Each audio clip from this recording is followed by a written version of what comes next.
the timer's up.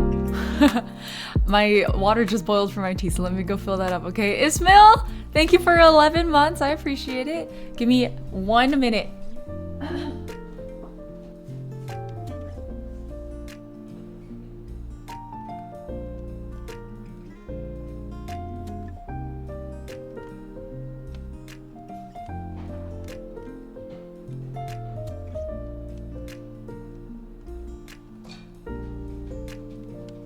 Okay, guys, I got it. I got it. Oof. Long time no comfy stream. I've needed this. I hope this will be good. Konnichiwa. Hello, Ashka. Hello. Just checking to make sure I had references correct. Wait, references for what? Thug shake? What is it? What? Speed Monkey, welcome to chat. That's a very cryptic first time chat. Who is raiding at the start of stream? Welcome. Yumiko stream, you're playing Honkai Star Rail. What were you up to in Star Rail? I hope you were having fun. Hold on. Let me switch over and say hi to you all. Long time no VTuber, y'all. I've missed this. I've really missed this, actually. I should bring the VTuber out more often. It's so fulfilling to me. It's like very, what's the word? Like, affirming? I don't think that's quite the right word I'm looking for. Genki desu ka? As genki as I can be. Are you a Japanese speaker? My reading is really, really limited for Japanese, so I'm just gonna warn you. Are we cultural now? We're always cultural in this chat. What is it that I'm always saying? We always like learn things without intending to. Kreia, sleep well, good night. Thank you for stopping by to say hi. Sorry, I'm like leaning over to grab my tea. Feels like home, I'm glad. Badria, you're gonna have to educate me today. I don't know crap about poetry. Why am I still censoring myself? I literally am allowed to swear again. I think last stream traumatized me a little bit because I kept accidentally cussing. And then I'm like, oh god damn, it's a sponsored stream. Keep smiling, welcome to chat. Yumiko stream, hello, thank you for the raid. Did the dailies and some simulated farming. I absolutely love your content. I'm so honored, thank you. Thank you for raiding it, I appreciate that. That is such a sweet message. I hope you had a wonderful stream. It's nice to meet you and your community. Thank you for bringing them here. Today we are doing a poetry stream. I recently got really into poetry. Not really, just like kind of into poetry. Like for ages, I was one of those people who was like, I don't know if I really get poetry. I had a little bit of a poetry kick in like college, but then I don't think I really continued with it, to be honest. But I was also like, man, I really need a comfy stream. Like I've been on the gamer grind for way too long. So this is our comfy stream today. We're full comfy, even with the VTuber mode. I don't have a speck of makeup on. We are just vibing today. Poetry day, yeah. And then after this I have a friend hangout. So I mean, I don't think a poetry stream is gonna be able to go that long anyway, but we'll probably end at around the 2.5 hour mark, so I can go pick up my friends. We're going to Mystery Spot. Does anyone in California or out of California, does anyone know what Mystery Spot is? Is that a familiar name to you? I'm always curious, like, because to us it's like one of the places I bring my like friends who are tourists who want to see something in California.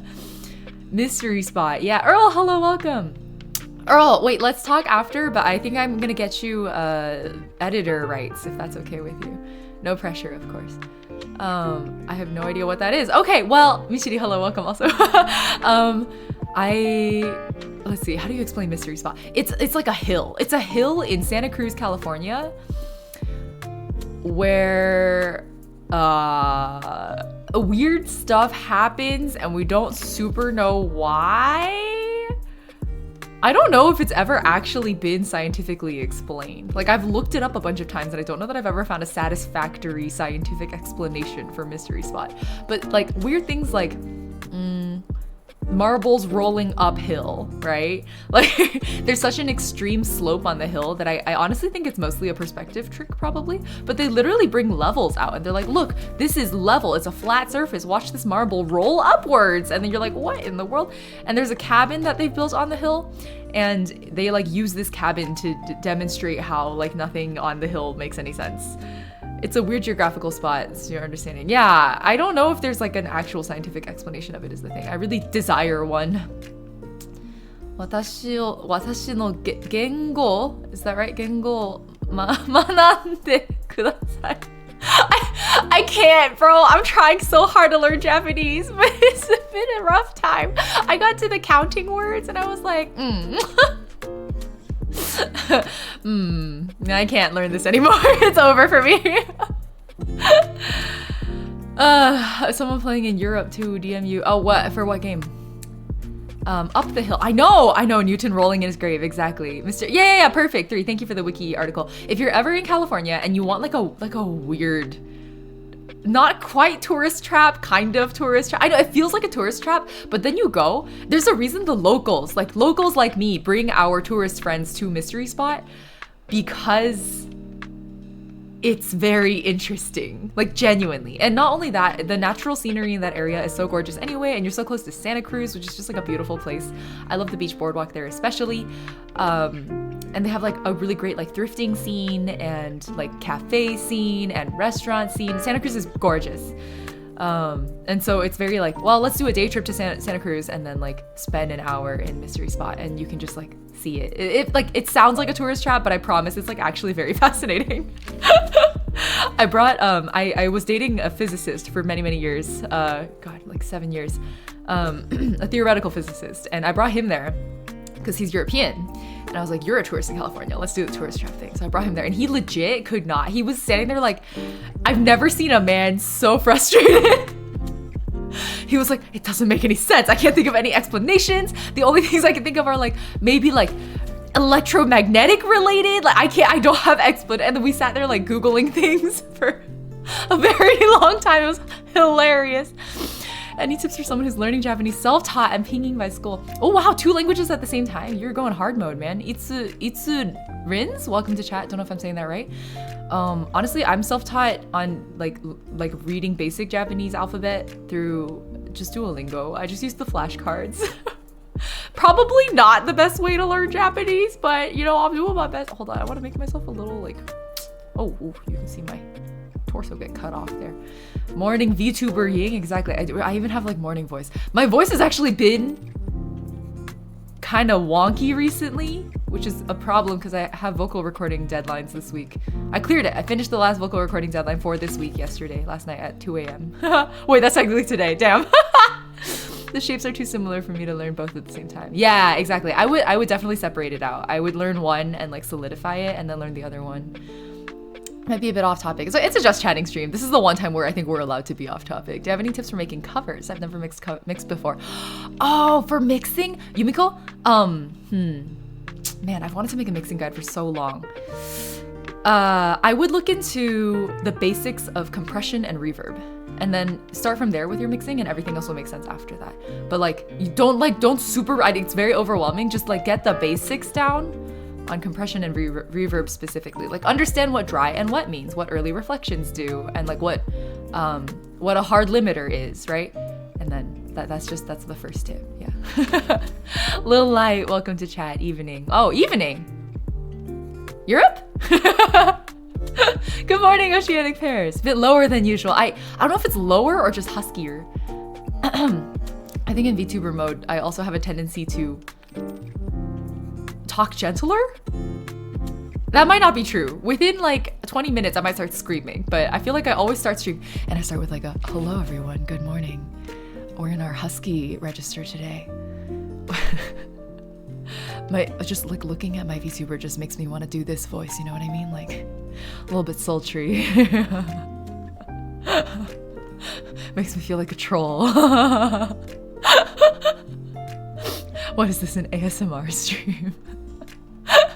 Is it evening? Oh, it is evening, Pears. Okay, there it is. I was like, I could have sworn Pears was not in the same time zone as me. What do you mean, good morning? You're learning to read Japanese, going through all the hiragana terms. Oh, congrats, Mia. Yeah, I think it's one thing learning the alphabets and another thing entirely like getting it solidified so much in your head that you can just read it. My favorite way to practice is to go to karaoke with friends and try to keep up with the like the hiragana on the bottom of the screen. Gonna go print some sheet music now. Okay, good luck with your practice. Okay, I'm very honored to be in your background. Thank you again for rating. I appreciate it. Hope you had a wonderful stream. Konbanwa. We still got our Japanese speaker here. I'll just pull up the Fontaine trailer with Arlecchino and the calm voice may disappear. You're so right. I'm just gonna start screaming at the top of my lungs. ASMR while imitating Markiplier's voice. I wish I were capable of imitating Markiplier's voice. What the heck? Yeah, practice reading, exactly. Well, practicing reading without knowing katakana might actually be kind of tricky because they use both. And I think part of the challenge of reading is knowing to differentiate the two. So I don't know, my personal preference was to learn both alphabets and then practice both of them together. I think that went better for me, but to each their own. Everyone has their different learning methods. Okay. Anyway, for those of you just joining us, we do have a rare cozy stream. So hold on. I spilled some tea. Okay, we have a rare cozy stream today and a rare VTuber stream today. It's like a rare pair, you know what I mean? All of the rareness happening together. Can't say that hiragana without katakana is hell. Oh, absolutely. There's katakana fucking everywhere. They use loanwords so much in Japanese. Your model reminds me of this comic I read with an elder version of Xingqiu. Oh, I think I know what you're talking about. Vera! Welcome, Vera. It's good to have you here. I'm also a little embarrassed about it. Vera is part of the reason I got into poetry. Vera writes beautiful poetry and also just has good taste in poetry. She runs an email list for friends that I'm on, and I just really enjoy the poetry shared / written there. So thank you, Vera. Today I'm just here to bask in the glory of it without necessarily understanding it. Actually, let me do my little poetry disclaimer a little bit, which is that I don't super get poetry, and for ages I haven't, and this is kind of a new thing for me. For a very, very long time, I used to try to write poetry. I could probably share a few snippets later on, but I don't think it was good or bad poetry is very subjective, I think, but I thought that my poetry was not thoughtful enough or flavored enough. That's kind of the way I thought about it. There were a few pieces that made me think, oh, okay, that communicates something. But I think the interesting thing about poetry was that it's what you're communicating with your poetry is very different from probably what you intend, and intending to communicate something doesn't always pan out the way you think it will in writing poetry, which is why I think it's actually a lot like music. And then when that clicked in my head, everything started to make a lot more sense, right? So the same way that I would listen through an album and maybe not every track in the album is to my tastes, but there's 1 or 2 tracks on it that really speak to me. I think that's a lot like paging through a poetry anthology or reading through your favorite poet's works, right? And that the same way every song can mean a different thing to different people, I think it's like that with poetry as well. It's not necessarily about understanding or interpreting it the way that we did in I don't know, freaking AP literature class, but more so that I sometimes just want to immerse myself in the feeling of the words and see what images it calls to mind. And I think that's yeah, exactly. The words just hit sometimes. It's just a vibe. Exactly. I think spoken word poetry also helped me bridge that gap a little bit. So I feel while I'm not fully understanding it yet, I want to put in a little more effort to immerse myself in it more. So that's why we're doing this today. Also, I just really wanted a chill stream. It's been so long. So I think we're probably gonna do occasional poetry reading streams for funsies. And because I didn't realize this, but our community's really into poetry. I set up a stream on Discord.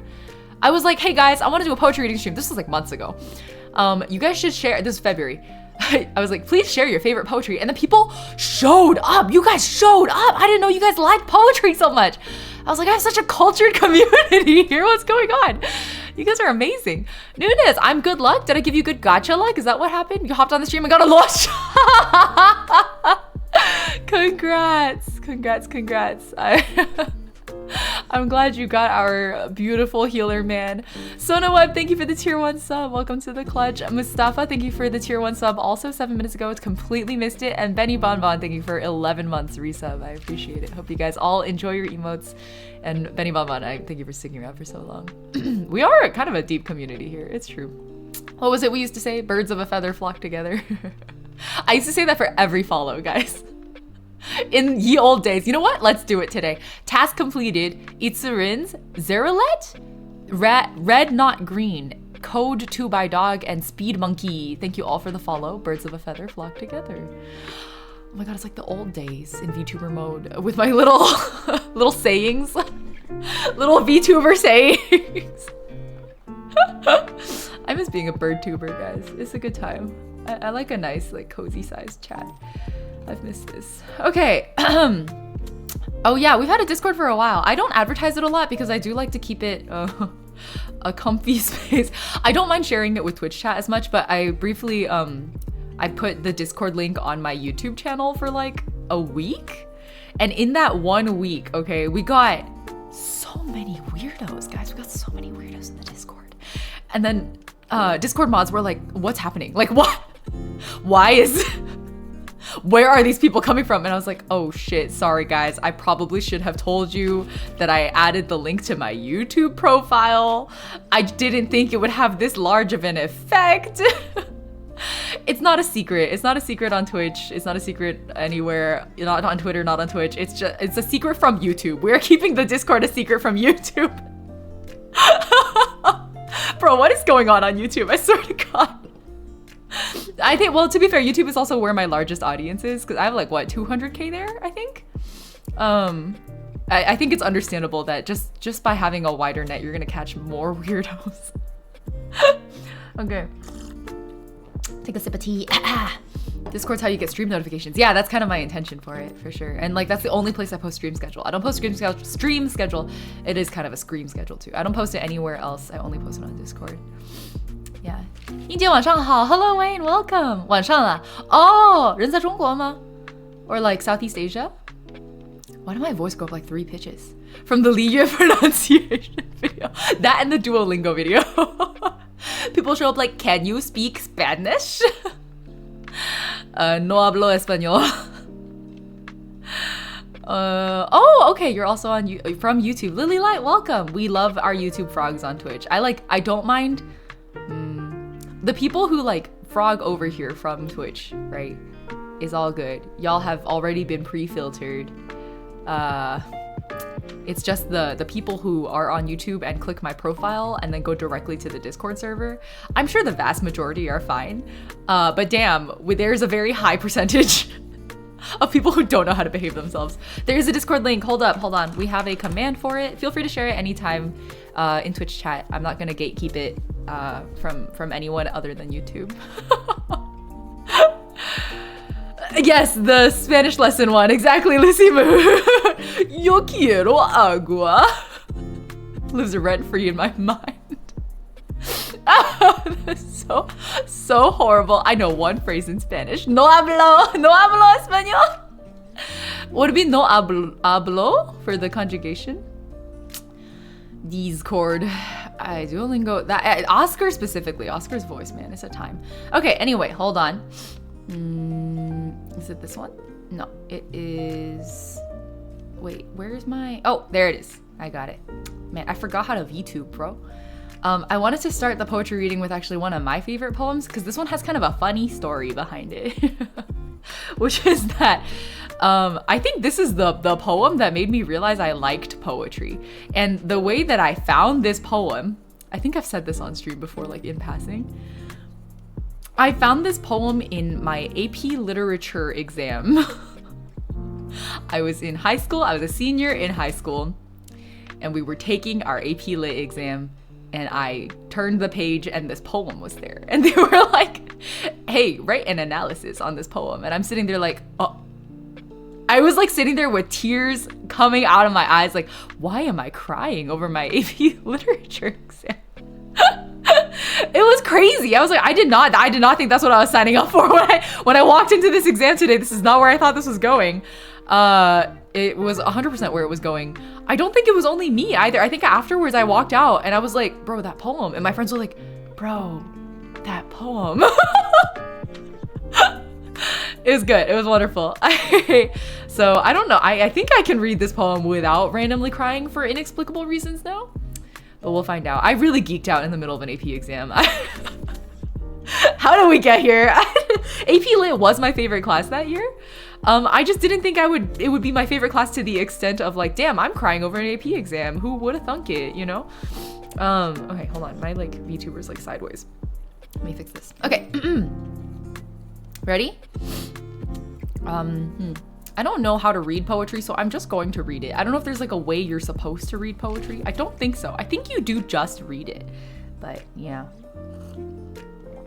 You can answer as you think, but if you don't think the same way as me, you're in big trouble. If you don't think the same way as me, or if you can't convince me to think the same way as you, then you're in big trouble. I'll amend it to that, but I absolutely agree. I think the graders are on some shit sometimes.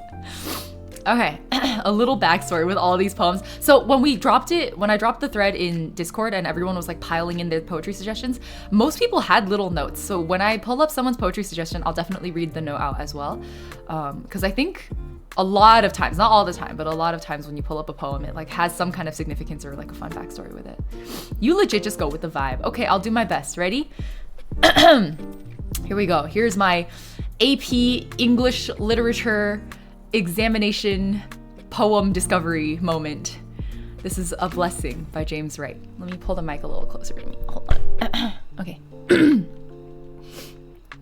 Just off the highway to Rochester, Minnesota, twilight bound softly forth on the grass, and the eyes of those two Indian ponies darken with kindness.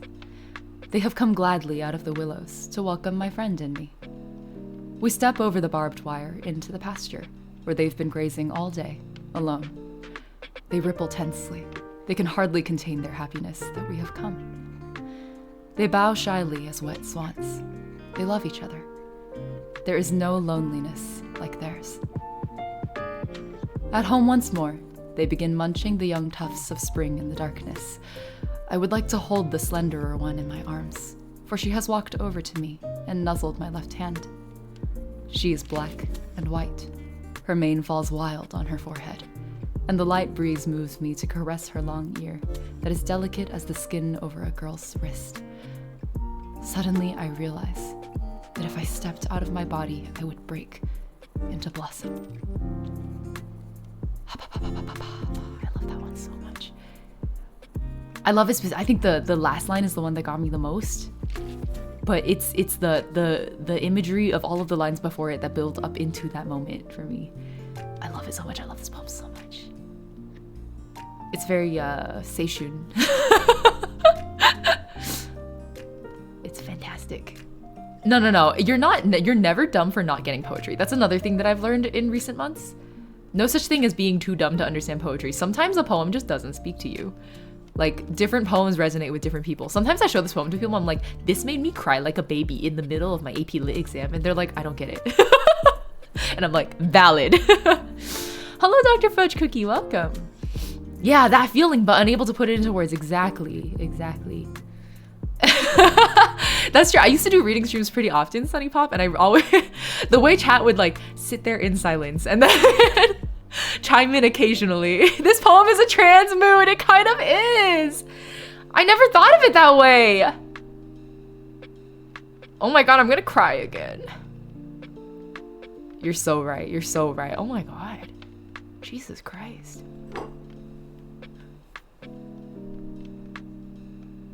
Shit. I'd never seen it from that angle. I see it. I was sniffly now. That's very good. What did I write on the exam for it? I don't even remember. I don't think they keep copies of our exam essays. I'm sure I must have, I mean, it's James Wright, right? So I was very like nature imagery, rebirth, cycles, like you just have to point out basically like, here is what I felt from the poem and here are the words and the phrasings that made me feel these things, right? That's like that was always my approach to like poetry analysis for AP Lit exams at least. And then like if you look for like consonances and assonances and then like point out lines that like have very fluid cadences over your tongue, especially as you read them out loud. And again, that's another thing. It's like not all poetry is like necessarily written to be read out loud. You're just a sucker for stepped out of my body, but it only hits because of all this really exactly. It's extremely sensory and tactile, right? I think a lot about that, like delicate as the skin over a girl's wrist thing. Nuzzling your left hand, right? The young tufts of spring. I was in Utah with a friend recently and they kept pointing at like really soft looking grass and going like, yo, if I were a cow, I would eat that. I would eat that grass. That grass looks delicious. Like it's that kind of energy. What did you learn in your AP class? Oh God, AP Lit, we covered a lot that year in particular. Was that the year we read the Odyssey or was that before? Or no, we did the Iliad in AP Lit and the Odyssey in honors English before that. I don't really remember most of high school, to be honest. I've kind of blocked it out. Yo, trust, it's yummy grass. I really need to do a recap stream for my Utah trip, actually. I have so many photos of yummy grass. I just kept taking photos of grass because my friend would point at it and be like, if I were a cow. The number of times they said that the whole trip, I was like, no. I think they were also like, if I were a goat for like different types of grass, you know? So fucking funny. I love Meow. Anyway, oh no, of course it was Meow, exactly. No. And then there was another one. We were like, I think I posted the photo on Twitter. We like sat on a rock in the sun staring at like a valley for a really long time. And they were like, if I were a lizard.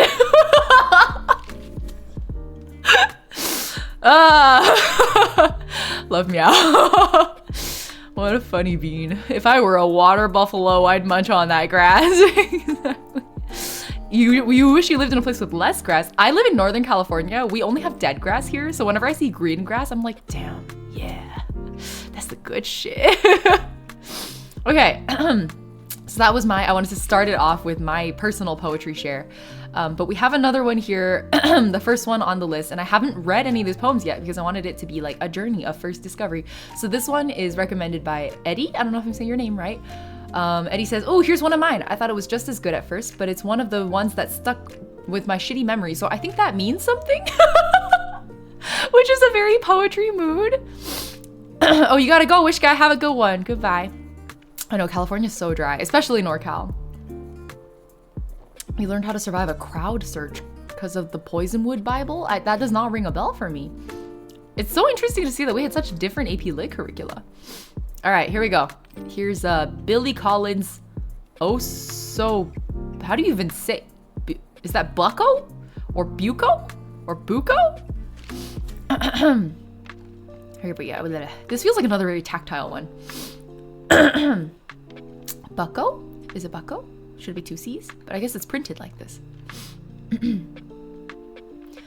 I love the sound of the bone against the plate, and the fortress-like look of it, lying before me in a moat of risotto, the meat soft as the leg of an angel who has lived a purely airborne existence.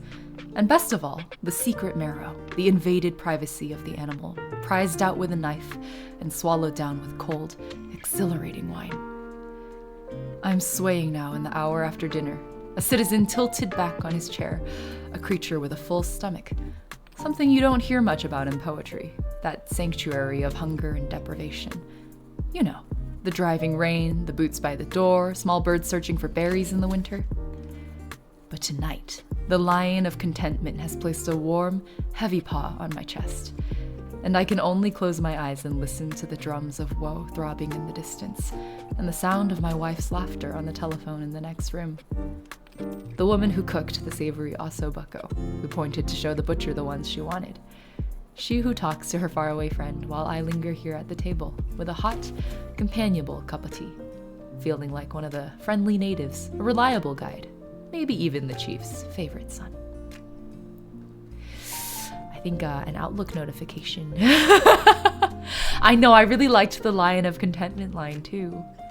You've learned to love the death and desolation of dry grass. No, I get it, Joey. I super agree. There's something about it that is very beautiful too. A poem about a dish, right? But I think that's the thing is like you read these kinds of poems and you're like, it's about more than the dish. It's about that feeling of contentment, which is a very hard feeling to express. I'm actually like I've been telling you guys I've been in like a poem restaurant, a concept. It's like oh yeah, when you sit down on a rainy day, exactly, with a little mug of tea, like completely covered in blankets, you're drinking warm heart soup. I know, it's so cozy. It's contentment in a poem. I love it. I think poetry is especially good, and music, right, at distilling a feeling that can otherwise be very hard to express in like normal conversational words. Or like there's like feelings you try to capture in the sentence or a phrase, and like it just doesn't communicate it the way a poem can, right? Your dizi has a very pretty poem on it. Your dizi has a poem like etched on it, Yumiko? Also, you play dizi, that's so cool. 浪淘沙其一刘禹锡 I don't think my Chinese is good enough to understand this one. 九曲黄河万里沙，浪淘风簸，is that right? 簸自天涯。如今直上银河去，同到牵牛织女家。Yeah, no, my Chinese is not. I feel like I'm getting a little bit of the flavor of it, but not super. Ying turned 2D. She gone flat like a PC monitor. Oh no! Galaxy Evie, I'm sorry about your internet. I hope it comes back to you soon. What was I saying though? I was on a thought like 5 minutes ago. I wanted to finish it. Buffering symbol in my brain. No, exactly.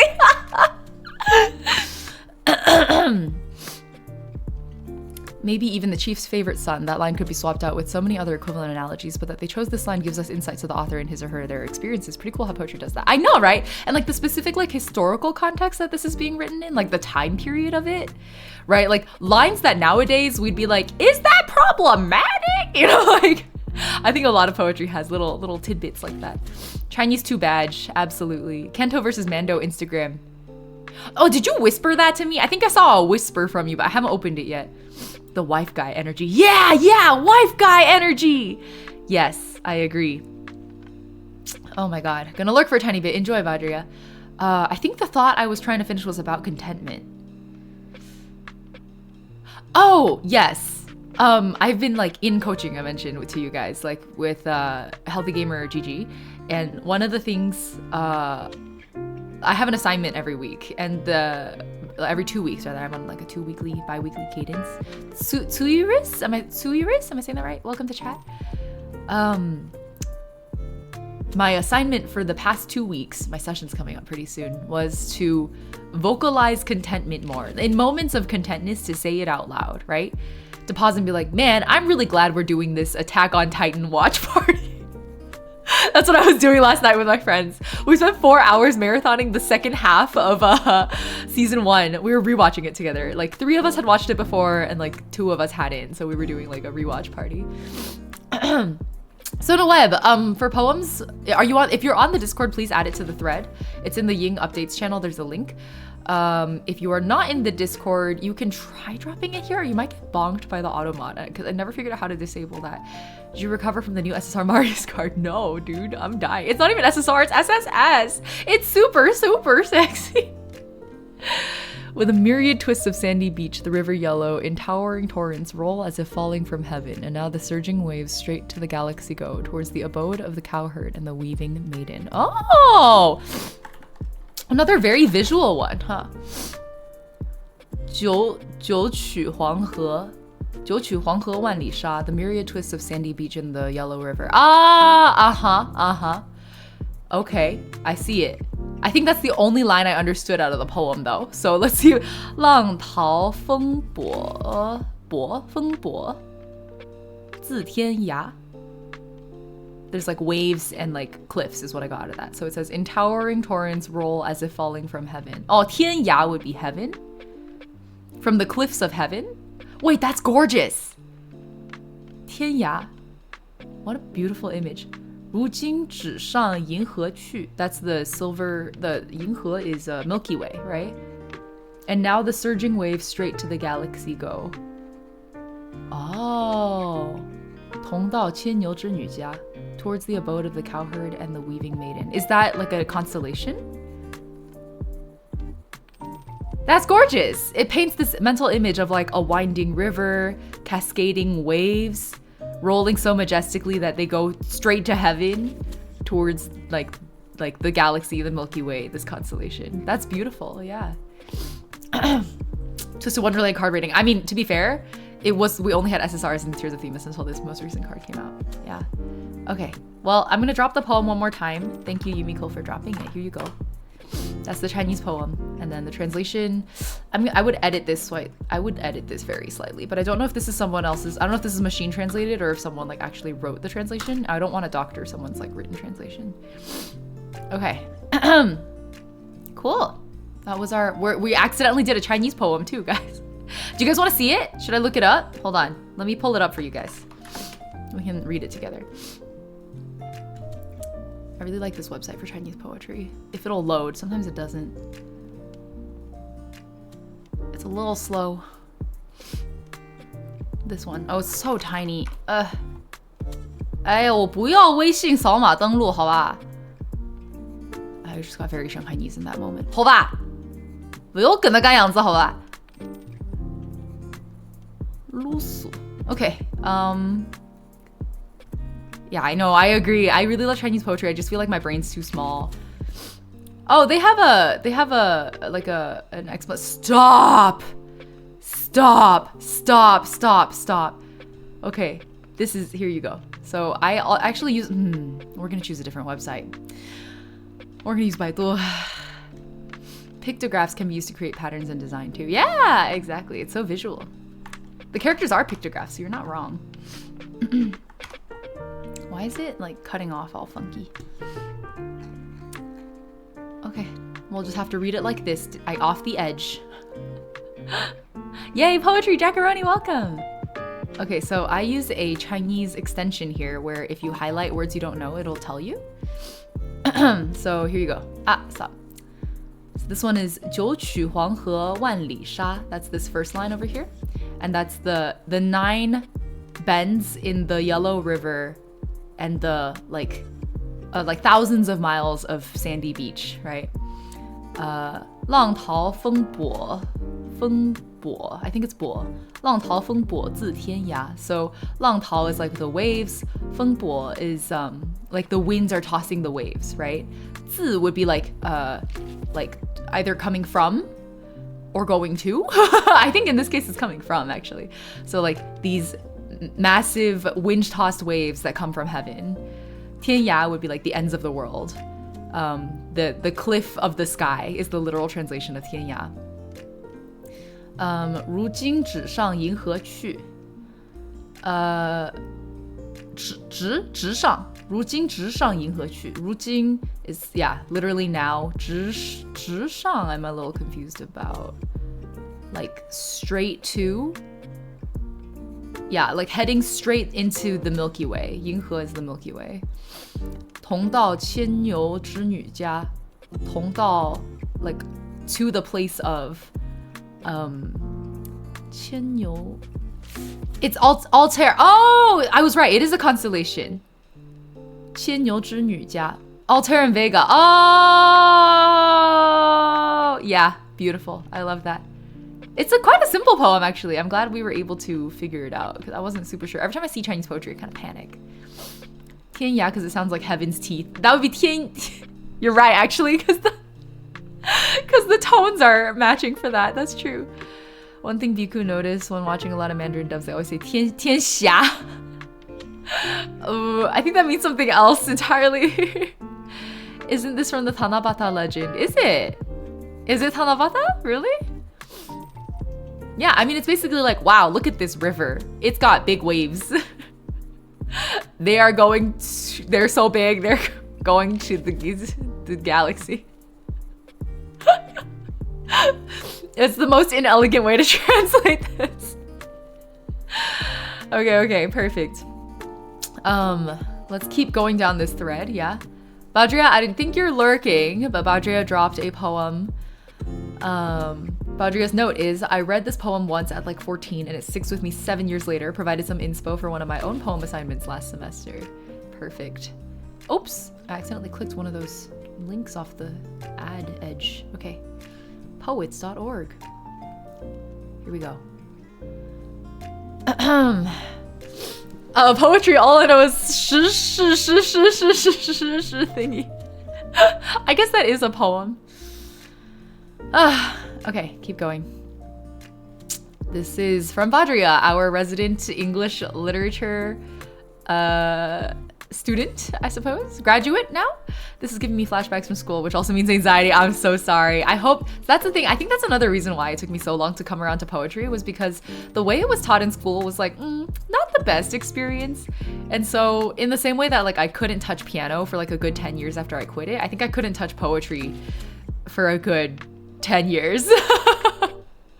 Because it was just like associated with such a time of like stress and just bad educational approaches, where it's such a pity because like both my piano and like poetry can both be such creative artistic experiences, and like I was, you know, robbed of that for 10 years because of trauma. Yeah, the way school forces it on you, I really don't appreciate that. Okay. Let's read this one, recommended by Badria, called Between the Dragon and the Phoenix by C. Dale Young. Ayo, nice. Skimming it really quick to get a sense of the tone. Okay. Fire in the heart, fire in the sky. The sun just a smallish smudge resting on the horizon, out beyond the reefs that breaks the waves. Fiery sun that waits for no one. I was little more than a child when my father explained that the mongrel is stronger than the thoroughbred, that I was splendidly blended, genetically engineered for survival. I somehow forgot this, misplaced this, time eroding my memory as it erodes everything. But go ask someone else to write a poem about time. Out over the bay, the sun is rising, and I am running out of time. Each and every year, on my birthday, I wake to watch the sunrise. I am superstitious, and today, as in years past, it is not my father, but my father's father who comes to shout at me. Whether you like it or not, you are a child of fire. You descend from the dragon, descend from the phoenix. Your blood is older than England, older than Castile. Year after year, he says the same thing, this old man dead long before I was born. So I wake each year on the day of my birth to watch the fire enter the sky, while being chastised by my dead grandfather. Despite being a creature of fire, I stay near the water. Why even try to avoid what can extinguish me? There are times I can feel the fire flickering inside my frame. The gulls are quarreling, the palm trees shimmering. The world keeps spinning on its axis. Some say I have 9 lives. Others think me a machine. Neither is true. The truth is rarely so conventional. Fire in my heart, fire in my veins. I write this down for you and watch as it goes up in flames. There are no paragraphs wide enough to contain this fire, no stanzas durable enough to house it. Blood of the dragon, blood of the phoenix. I turn my head slowly towards the east. I bow and call for another year. I stand there and demand 1 more year. There was, I don't know, did you, that line, there was a line, I don't know, sometimes in poetry you're like, that line, and then you pause, and you like immerse yourself in it for a little bit, and you're like, okay, let's keep going, and we'll revisit it later. That was good.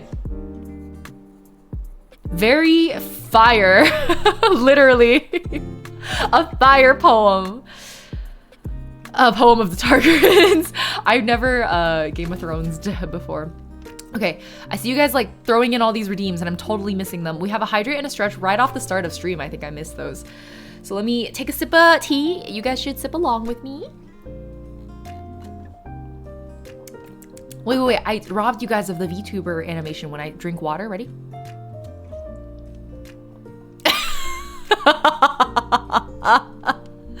I love the dumbass energy that every VTuber model gives off when you drink water. Hold on, one more time.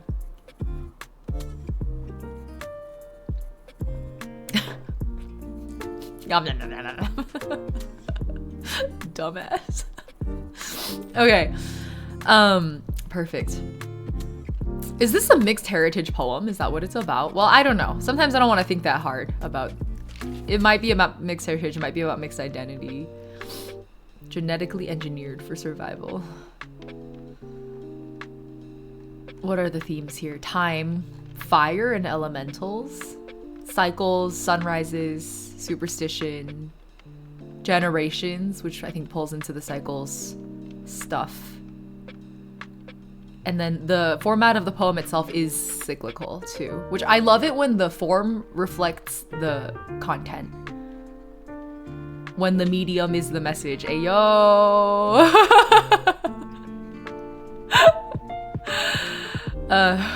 That's one of my favorite stupid media references to make. Water drinking animations like you're trying to whisper a secret message but can't stop yourself from smiling. Bye, hello there. Thanks for stopping by. I knew Vera would appreciate that. I use it less seriously and more as a joke nowadays, but I do think there are times when it's probably pretty applicable. Oh, did I not see the biddies, Biku? Hold on, let me see. Your biddies were very Chinese. Is this a poem? 煮豆煮豆在干嘛? What is this? Is this a... Let me read it. What's this poem from? Who's it by?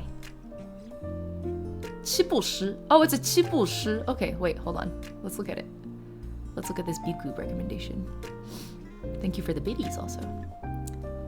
哎呀，好小. Okay. Bro, is this... Am I crazy or... No. I am just crazy. There's a lot of words I don't know how to read. 曹植在七步之内做出一首诗，否则曹植将被什么死？哈？处死。Oh, okay, that's like execution. Interesting, we're learning. Okay, 曹植没走到七步，便吟出 What is this? 吟出讽刺骨肉相残，七步诗。煮豆持做 right 做羹，煮豆持做羹，露齿以为之，其在釜下燃，豆在釜中流。本自同根生，相煎何太急。啥意思是？这怎么 It's one of those like I feel like it's full of double meanings. I don't think I'm picking up on them. Yeah. 曹植 had to come up with 7. Oh, sorry, I did not translate it at all. I just like read that in Chinese and then moved on. There's a poem. His name was Cao Zhi. I don't know what the situation was, but he had to like come up with a poem in 7 steps, otherwise he would get executed. Mina Comfy, no worries at all. Welcome. It's an ancient poem? Okay, well, it's literally like almost, it reads almost like a recipe, right? At first, at least. So it's like boil the beans to make soup and then strain the fluids of the beans to make juice. 起在釜下燃. So they're like there's a fire under the pot, I guess, the kettle. 豆在釜中流. Yeah, like as the fire as the fire burns under the cauldron, the beans are like running, I guess, in the cauldron. 本自同根生. Oh, wait, I just got it. 本自同根生, as in like the kindling is the same, comes from the same source as the beans, I guess. 相煎何太急. Am I understanding that correctly? Am I right? We're born from the same beanstalk. Yeah, exactly. Why rush to kill me? Yeah. Yeah, okay, I'm glad I got it. Okay. Wow, my Chinese is not as bad as I thought.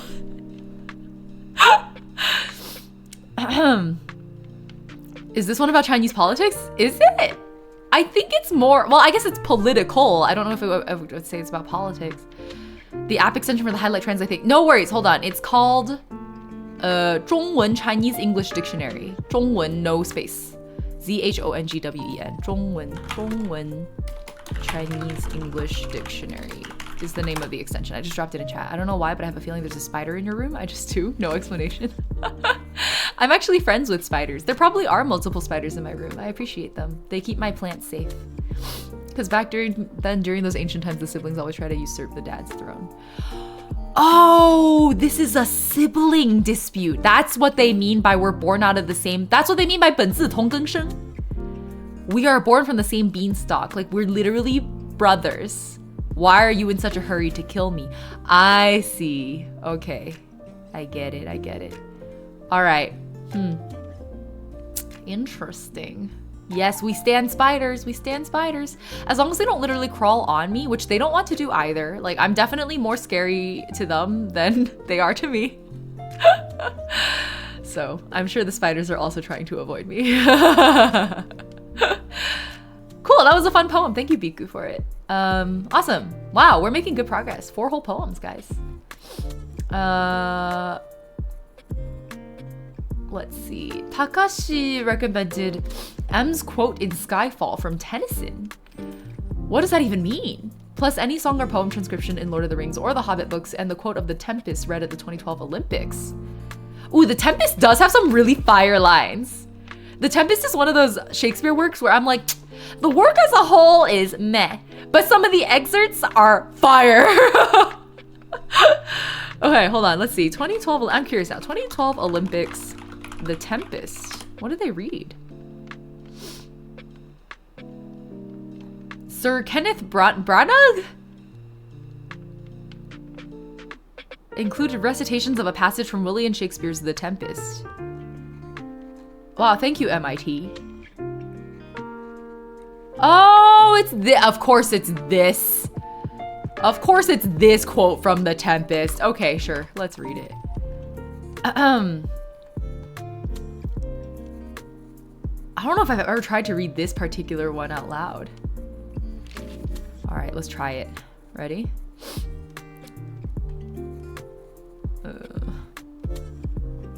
Be not afeared. The isle is full of noises, sounds and sweet airs that give delight and hurt not. Sometimes 1,000 twanging instruments will hum about mine ears, and sometimes voices that, if I then had waked after long sleep, will make me sleep again.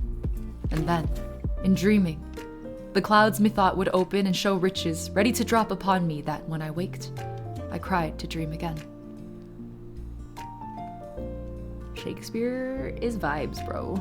It's all about the vibes. Man's rolling in his grave.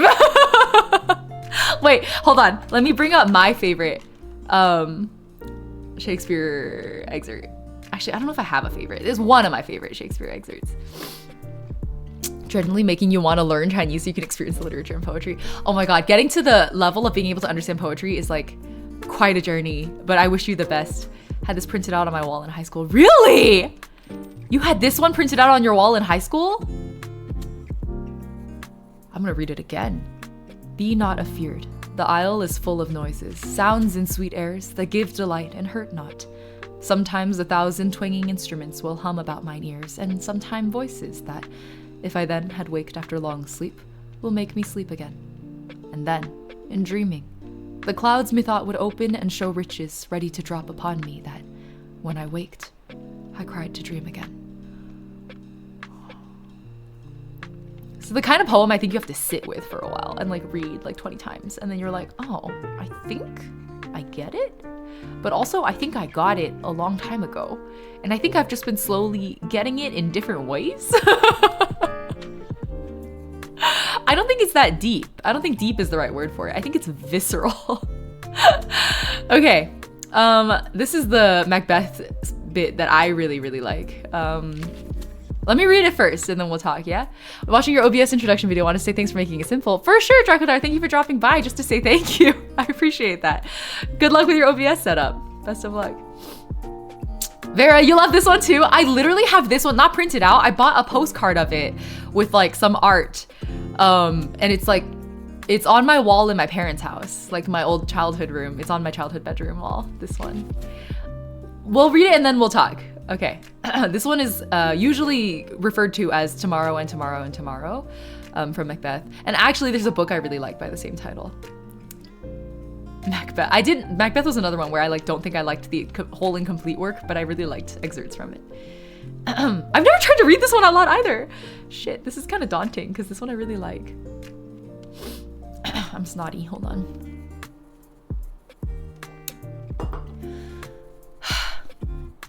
Tomorrow and tomorrow and tomorrow creeps in this petty pace from day to day, to the last syllable of recorded time. And all our yesterdays have lighted fools the way to dusty death. Out, out, brief candle. Life's but a walking shadow, a poor player that struts and frets his hour upon the stage, and then is heard no more. It is a tale told by an idiot, full of sound and fury, signifying nothing.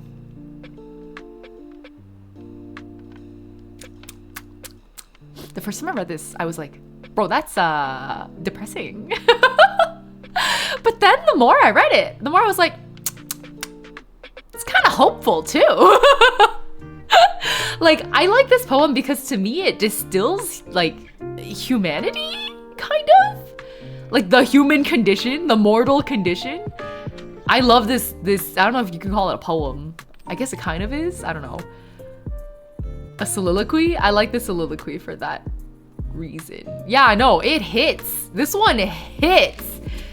I don't know if Shakespeare was one guy or 5 guys, but like, damn, this one of the 5 guys was going off with this one. Discussion time, class. What do we think? You gotta summon your inner Macbeth angst.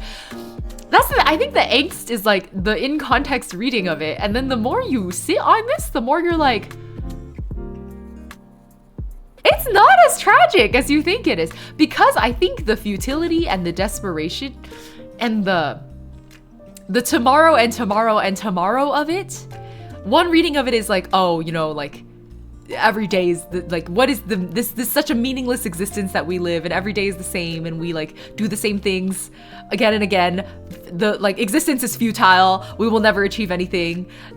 We like make all this noise, we try so hard and get so far, and in the end nothing really matters, right? Like that kind of energy. But I also think, yeah, that's what we do. We get up every day and we're like, tomorrow and tomorrow and tomorrow. Like, no matter how meaningless everything is, bitch, motherfucker, yeah, we keep going. That's like, it's depressing, but it's stupid, but it's also like kind of beautiful in like a weirdly desperate way, like in a human condition kind of way, right? I don't know. I think that's, I don't know if positive is the right word for it. I just think like, wow, I think that maybe we're dumb for doing it, but I think I admire that. I think that's a thing about the human condition that I value. I like that humans are dumb enough to keep trying, right? Because if we didn't get up tomorrow and tomorrow and tomorrow, like what the fuck would we have? Yeah, it's a fuck it, we ball kind of vibe. What would we have if we didn't say fuck it, we ball every single day? Literally what? So yeah, like sometimes you have a moment where you're like, damn, like I am just doing all this shit and for what? And that's kind of, I think, the moment of this poem. But this poem is also saying like, damn, we do all this shit and for what? I'm gonna do it anyway, fuck it, we ball. I don't know, I think that's pretty awesome. Yeah. Macbeth has literally nothing to lose. It's so true. What would we have if we didn't fuck it, we ball every single day? You get it, exactly, Vera. That's exactly it. I think it's great. We survive for each other and to live in the moment. Well, yeah. I'm gonna say, I don't think this particular poem encapsulates the live in the moment energy. If anything, the first 2 poems we read were very live in the moment, right?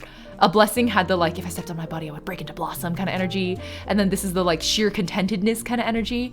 For this one, it's more like, rather than living in the moment, it's like we are hitting our heads against the wall every day for no discernible reason. But I will, in fact, keep hitting my head against the wall because I have nothing else. I don't care if it's dumb. I'm gonna do it because I'm a human being, and that is what human beings do. There's the shared humanity aspect of that as well, which I appreciate. Yeah. I honestly believe I was just here to vibe. Yeah, exactly. God made us to vibe out. I think that was a Mob Psycho tweet, actually, that I was referencing the last time it came up. I truly believe that we were created just to hang out, I think was the quote on that tweet. I might not be getting it verbatim. Your mom is a poet. She's actually trying to get her works published. It's all in Spanish. For the longest time, she didn't think much of work until she started reading it to coworkers without telling them it was hers, and they thought it was some super famous poet. Yeah, Kamidono, wait, are you in the Discord? Could you drop it in the what's the word I'm looking for? The thread? Without the shadow of the play hanging over you. That's true, that's true. Oh, the shadow of the play is very real. But it was a very fuck it, we ball Macbeth moment also, right? Which I think is great. I appreciate it a lot. I think this is great. Also, I highly recommend the book. I think a lot of people have kind of divided opinions about the book, but I personally really enjoyed the book. Hold on, let me pull it up so you guys can see the... I forget the author's name, hold on. I want to say it was like Gabrielle something? Am I getting that right? Yeah, Gabrielle Zevin? Hold on, no Amazon allowed here. It also has a really high Goodreads rating, which like Goodreads community is picky, okay? They have a 4.23 on Goodreads. You know that's probably gonna be, even if you don't like the book, it's gonna be like a read, a capital R read. Highly recommend this book, especially if you're a gamer, which I think most of us here are.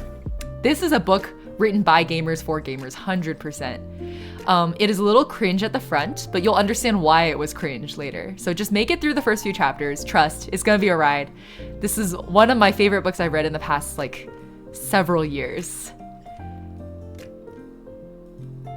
I'm thinking really hard about what other books I've read in that time span that have made me feel things the way this book has made me feel. I think the closest we got was, what's that book called? All the Light We Cannot See. I think I read that in like 2019. That one came close. Books that make you capital F feel.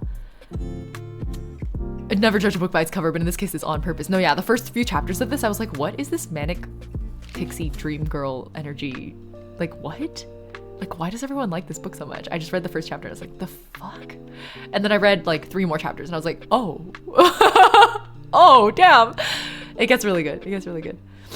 Okay. You watched this anime that was based off the Epic of Gilgamesh. Oh my god, yeah. Wait, I actually think that anime has exposed me to a lot of like classical literature in a way that I didn't expect either. Mega Hiko, welcome. Can't listen to the words gamers unironically anymore. No, I get it, I get it.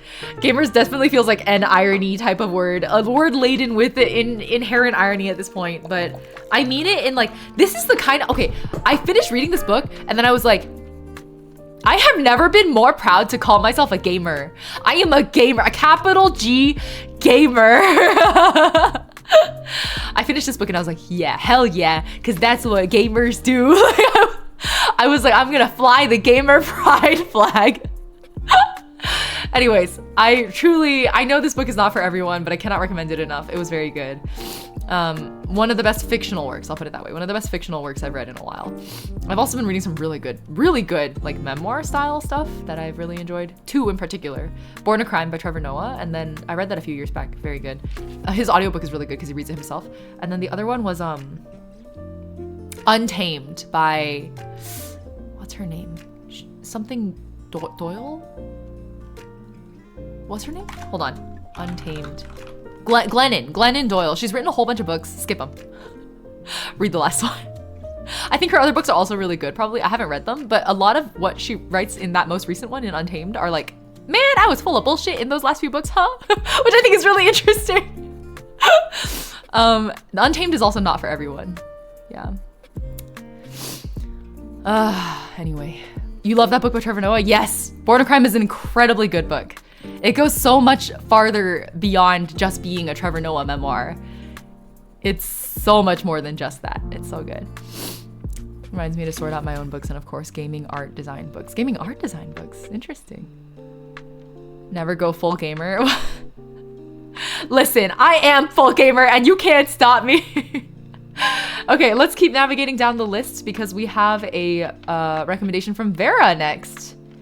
This is Meditations in an Emergency by Cameron Awkward Rich. Oh, hold on. Let me zoom in a bit. You just know, every Vera recommendation is always solid. I always trust. That one Tropic Thunder meme, I don't think I know what meme you're talking about. I am uncultured. Oh god. Does anyone have any recommendations or good horror books? Interesting. I don't think I've read a horror book before. Sorinovo, happy 17 months. Thank you. Hope you're enjoying all 17 months of it. Our alerts have been broken for so long, guys. That's how you know I'm a scuffed streamer. I'm like stream assets. What? Like I spent a shit ton of money on my stream assets and then proceeded to not use them properly. I think Soul's gonna kill me someday. Thank you for stretching me out, Biku. I think we also had a Valley Girl redeem from earlier. I don't want to read poetry in a Valley Girl redeem, but we can do like a brief Valley Girl. I don't want to like disrespect any poetry, you know what I mean? But like we can super just like chat in Valley Girl mode. Like Cyril, thank you for the redeem. I'm sorry I missed it for like 23 minutes. Okay, I'm stretching, but you guys like can't see. So like just do that thing where you like cross your arm in front of your chest and then just like pull it like kind of towards you and like twist in the opposite direction. I don't really know how to explain it, but like you know, that one stretch that you always had to do in like gym class to get like the back of your shoulder or whatever. I don't really know. You literally have videos about the Stream Assets. I know. I'm literally out here like giving advice on how to use Stream Assets properly, and then in the meantime, I don't use them properly myself. I'm like, alerts have been broken for 3 months. Okay. No, I'm not gonna read poems like this, don't worry. That's why I'm doing it like in between poetry readings. Also, I like super need a pee. So if you guys could just like chill out with my VTuber for a bit, I will be right back. Hold on. See you in a moment. About to go soulless mode.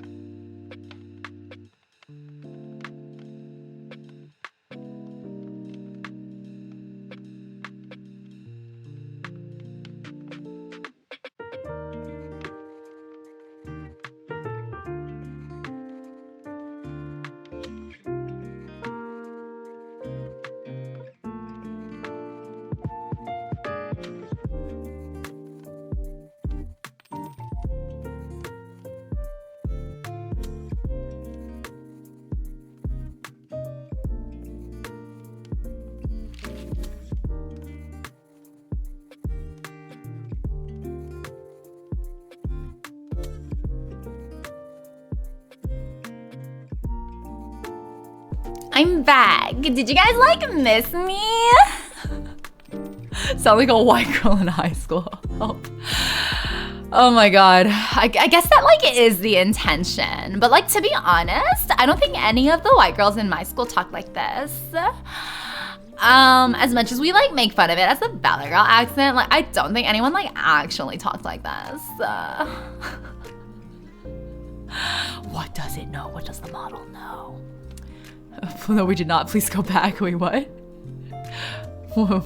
Someone redeemed it earlier? Was it redeemed what earlier? What do you mean?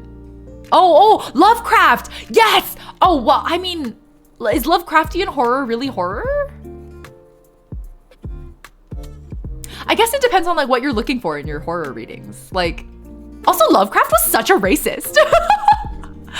You know, separate art from the artist or whatever, and like, you know, context of the times or whatever, and things change over time, and yeah, you know, all that. Lovecraft is still a good read. I think that he spawned a whole genre. But he was also a flaming racist. I just want to like make sure we're all aware. The Asian girls were the ones with the Valley accents because they almost exclusively upper middle class. Joey, I think it's the same with me. I mean, my high school had so few white girls. It was like mostly Asian girls who would talk anything close to that, for sure. I agree. Even separate genre because it's so unique. Yeah. Ambient atmospheric horror. Oh, okay, then, I mean, Lovecraft is perfect, isn't it, for that, right? No, he was absolutely so racist. Oh my god, like Lovecraft Country, when the show came out, I was like, how are they gonna do this in a way that isn't like super racist? And then they were like, we will just cast a lot of black people. And I was like, okay. I will wait for reviews. Met people in Florida. Wait, but we call it the Cali, like Valley Girl accent. Interesting, in Florida. Huh, I didn't expect that. Yeah, no, we know. Okay, I just have to make sure. I think it was a pretty recent learning for me, like within the last year or so. I think when Lovecraft Country came out and people started talking about it, and I was like, wasn't this the guy that was, and then I had to like double down on my research, and I was like, oh yeah, that was the guy.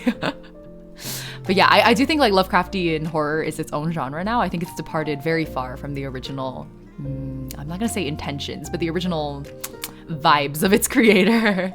Bye, Chill Prince. Thanks for hanging out. I'm glad you had a fun time. Have a blessed weekend as well. He was actually famous for being racist. Yeah, I think I definitely know. I definitely was late to the party, but then I realized that I wasn't the only one who was late to the party.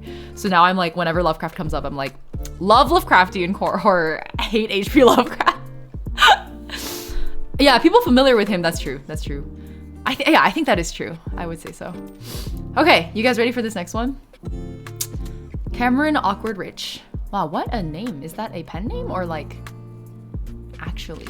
Okay. Meditations in an emergency.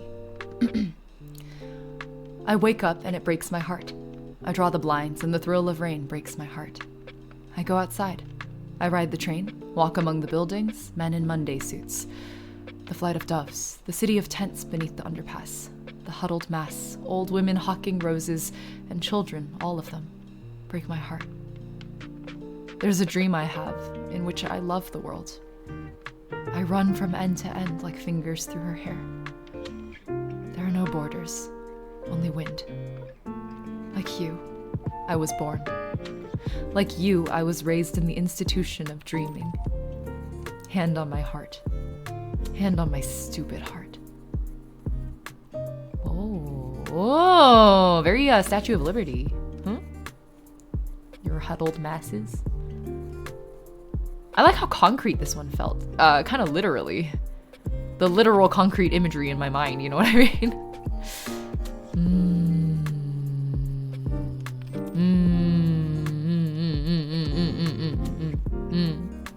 This one's gonna stay with me now whenever I see this imagery, like in real life, right? It's one of those poems where you read it and you're like, damn, yeah. Like, this guy gets it. Me too, man, me too. Bye, Megahiga, have a good one. Thanks for stopping by. Sunny Pop, I'm glad you thought I got the vibe right. This one is...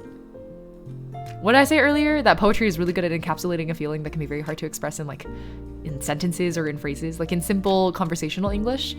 This one is one of those poems, for sure. I'm glad you like the narration. I don't know what I'm doing. I love how the title indicates almost a free-flowing form, but the actual poem itself is so tightly structured. Shows that despite his meditations, he can't really escape his feelings. Badria, I love that. That is so beautifully put. Oh my god, you can tell who the lit major is here. Shit. Well said. Oh my god, you explained it. So I was like thinking really hard, like, how do I explain? I actually didn't notice the tight structuring until you pointed it out also. Wait, one more time, hold on. I wake up and it breaks my heart. I draw the blinds and the thrill of rain breaks my heart. I go outside, I walk the train, walk among the buildings, men in Monday suits, the flight of doves, the city of tents beneath the underpass, the huddled mass, old women hawking roses, and children, all of them, break my heart. There's a dream I have in which I love the world. I run from end to end. This is my favorite line. I run from end to end like fingers through her hair. There are no borders, only wind. Like you, I was born. Like you, I was raised in the institution of dreaming. Hand on my heart, hand on my stupid heart. There is a rigidity to it. Well said. And I always like, this is just me being a sucker as usual, but like wind as an expression of freedom. And the general windiness of the entire poem, right? The running from end to end, like fingers through her hair, no borders, only wind. And then the way I said earlier, like, oh, this guy gets it, like, this is also how I feel. I think the like you calls out not just to the people in the imagery earlier, but also to us, the reader, right? The like you encompasses more than just the subject of the poem, which I think on first reading, I'm like, I think it sounds like the speaker is speaking to the huddled mass, but I think the speaker is also speaking to us. The shared humanity of it in like stark juxtaposition against the inhumanity of it, right? That's a really good poem. I really like that. Thank you, Vera, for sharing it. I also see new messages coming in on the thread. Thank you for that. I am scrolled to the very top of it right now, so maybe we'll jump to the bottom. Yeah, get some recent suggestions in because I'm literally still in February land.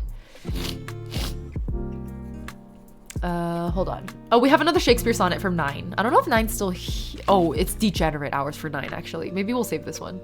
Okay. This stream is making me like, I'm not like cry, but like sniffle up a lot. Okay, here's a suggestion from Lian. Not my favorite from him, but I really like it. It's an English translation, but the vibes are still the same, by Ricardo Muro. Scottish Poetry Library. Interesting. Oh, 9, you're awake? Okay, we'll do yours after this. 9? Why are you awake? 9. 9, will you go to bed after I read yours? Okay, let's do Ricardo Muro. My country. Quick skim. Okay, got it. I think I got the vibes. Here we go. I'm proud of you, 9. Okay, we'll get to yours right after this, yeah? Here's My Country by Ricardo Miro. Wait, quick check-in. Is the BGM too loud, too quiet, just right? Goldilocks? I forgot to check earlier. They answer with 9 to your question. Dr. Fudge Cookie has seen this before. Okay. We gotta do more poetry readings, guys. This is like the best chat I've seen in a very long time. I've missed comfy chat. I've missed you guys so much. It's a little loud. Okay, I'll turn it down. Thank you. Let me know if that's better. I'll give it a moment. Blah, blah, blah. I am just talking for a sound check. For breakfast, I had a scallion pancake with a over easy egg. This is 9 we're talking about. That's true. 9 is always awake. Much better? Okay. Awesome. Thank you. Okay, here we go. My Country by Ricardo Miro. Such a small country, spread on an isthmus where the sky is clearer, the sun brighter. All your music echoes within me, like the sea in the small cell of the conch. Yet again, there are times I feel dread when I don't see the way back to you. Perhaps I'd never have known such love if destiny hadn't carried me over the sea. Oh, it's already hitting. I'm already going through it. Okay. La Patria is memory, scraps of life wrapped in ribbons of love or of pain. The murmur of palms, the commonplace songs, the garden stripped of its flowers. La Patria is a map of old winding trails that from childhood I tramped without pause, on which stand the ancient familiar trees that talk to us of the soul in times long past. Instead of these towers, arrowed with gold, where the sun comes to lose its heart, leave me the old trunk where I carved a date, where I stole a kiss, where I learned to dream. Oh, my ancient towers, beloved and remote, I feel such nostalgia for your pealing bells. I have seen many towers, heard many bells, but have known none, my distant towers, to sing like you, to sing and to weep. I'm getting snotty. La Patria is memory, scraps of life wrapped in ribbons of love or of pain. The murmur of palms, the commonplace songs, the garden stripped of its flowers. Such a small country, all of you will fit beneath the shadow of our flag. Perhaps you were so pretty to ensure I'd carry you everywhere in my heart. There's such strong homeland loving energy in this. It made me really, really teary. Such strong homeland and like immigrant homesickness kind of energy. And I say immigrant specifically also because there's a sense of like multiple belongings. Yeah, Patria is like homeland in Spanish, exactly. Because there's like lines like beneath the shadow of our flag, right? Where it says our flag, as in our new flag, right? No longer La Patria's flag. It's good imagery. I think it starts off really strong because of the conch. And then this line also got me very hard.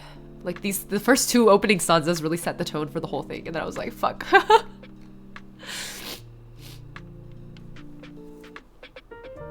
Making you miss Peru. Is that where you're from? Paris? I know, I love the conch line too, Madria. Because it has that sense, right? It carries that sense at the end of like, you were so pretty to ensure I'd carry you everywhere in my heart, that the conch itself, it feels like a small chamber of a memory. My Latin American heart can handle this. I can imagine, Arctic. I feel like this probably hits the hardest for Latin Americans. Diaspora is hard to deal with for real. Ah. Oh, bro, that hit. Let it out, kids. You like how I like paid so much money for this model to have like literally a crying emote? Hold on, can I find it even? Where's my crying emote? There it is. But I feel like it's too dramatic for my purposes. I'm not usually crying like this. I'm usually just like tearing up, kind of like a happy kind of cry. So I don't use this that much. Go back and forth between Chicago and Peru. Oh my god. Latin American huddle together crying in chat. I'm not Latin American, but can I join the crying circle?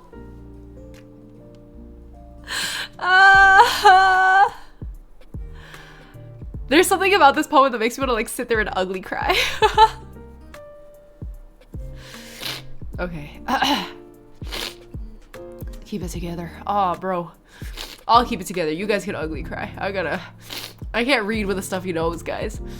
The murmur of the palms. I know, I agree. The murmur of the palms, the commonplace songs, the garden stripped of his flowers. It's like there's so much juxtaposition in this, right? There's like the yearning and also sorrow. There is pride and there's also loss. They're not like, nothing is in direct juxtaposition with each other, which I think is what makes it even more impactful. Like there is beauty and pain, but those are not opposites of each other.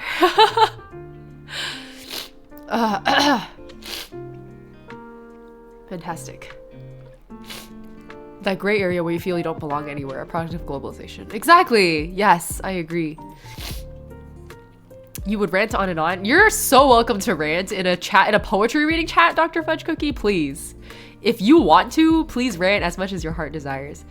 I don't gotta take a break. I'm good. I'm just in the vibes of it. But thank you for checking on me. This poem's about Panama, but I think people that aren't there can feel it too. Exactly. The universality of a poem like this. I think the universality. Okay, hold on. Let me put this correctly.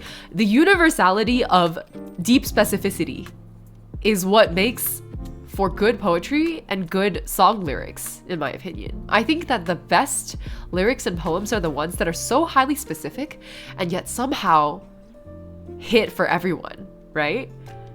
Like, this was such a specific image. I think that's actually what makes, okay, and bear with me here. This is what makes country music good.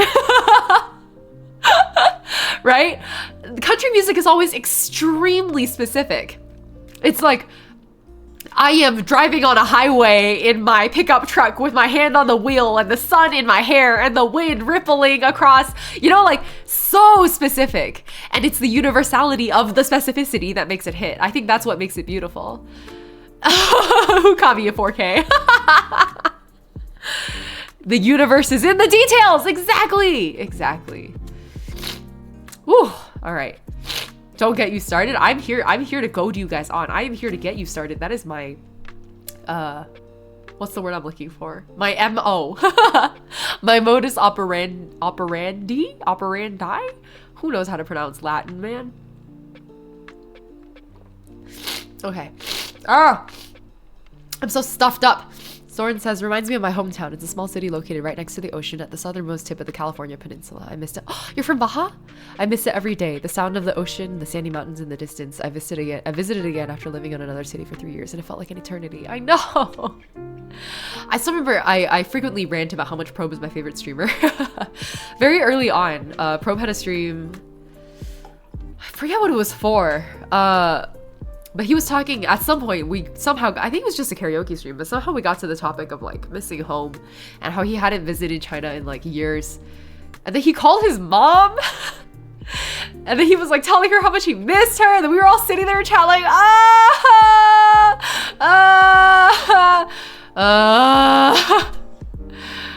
If I didn't grow up in the USA, I wouldn't have met people from different backgrounds. Yeah, I absolutely appreciate the melting pot of globalization as well. It's a double-edged sword, but one of the edges you can't ignore, right? It's a double-edged sword, but we have to recognize both edges. From the Baja, South California, sir. I'm the only one in my family that was born there, so I feel a special connection. Oh, that is really sweet. Oh, God. I'm so snotty. Kai Kazuma, happy 9 months. We have our prime sub baby. Name it. Name the baby. I was gonna rant, but I realized I have the energy of an acorn. TLDR is the UAE fucking sucks, and I hate living here. The United Arab Emirates? That's where you're at, Dr. Fudge Cookie? I'm sorry that you don't like living there. I hope you find a way out. I don't know what your goal is, but I hope you either find joy there or find joy elsewhere, man. The beautiful sense that, yes, the poet is talking about his flowers, his mountains, his trees, but all of us have our flowers, our mountains, and our trees. You're gonna make me cry again. He manages to evoke these images beautifully. Exactly. That's so true. Bro, yeah, I'm just sitting here crying. What is this, an Undertale stream? Oh, that's what I like about poetry though. I mentioned that this is kind of a recent development for me getting into poetry again.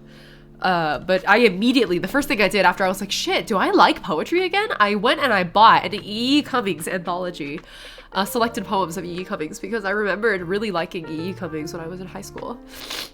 I think he writes poetry that's very, the kind of poetry you want to read out loud because you want to feel the words dance on your tongue, you know? One of those. Anyway, I immediately bought an anthology and then I like proceeded to page through the whole thing and like bookmark my favorites. It was like listening to an album. It was like absolutely the same feeling.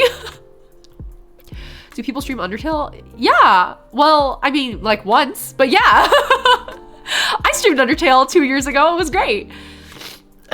Curtains, I was so glad this stream cheered you up. That's what we're here for. Okay, bro.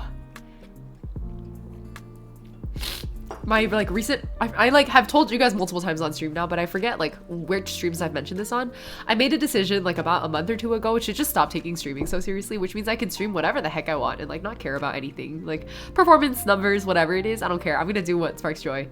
And I feel so liberated. Like I get to do these kinds of streams more often now because I have this kind of a mindset, with the exception of like sponsored streams. And obviously I think I would just take fewer sponsored streams because the numbers are going to drop, which means that sponsorships offers are going to drop, which means they're going to be less worth it. So I don't know, we'll see. But I do not regret that decision at all. I think it was very worth it. Undertale stream was so comfy. I know. It's the one stream that chat regulars often tell me. You guys are always like, oh bro, I go back and I watch those Undertale VODs all the time. And I'm like, wait, what? Like all 12 hours of them? It's probably longer than 12 hours because I got so distracted. Anyway, let's read. Let's keep going. I promised 9 to read. And 9 is like literally staying awake. And I don't want 9 to stay awake, so... Hold up. Where is it? Here it is. A classic from Shakespeare that stuck with me is 9's note for this. I have qualms about the internet. I would have met different mindsets as well. Yeah, it's a good way to put it. Oh wow, this sonnet. Wait, the Shakespeare sonnet, 9? This is the Shakespeare sonnet. This is capital T, the, capital S, Shakespeare, capital S, sonnet. Oh my God. Happy streamer also makes happy chat. I agree, Jacarodi.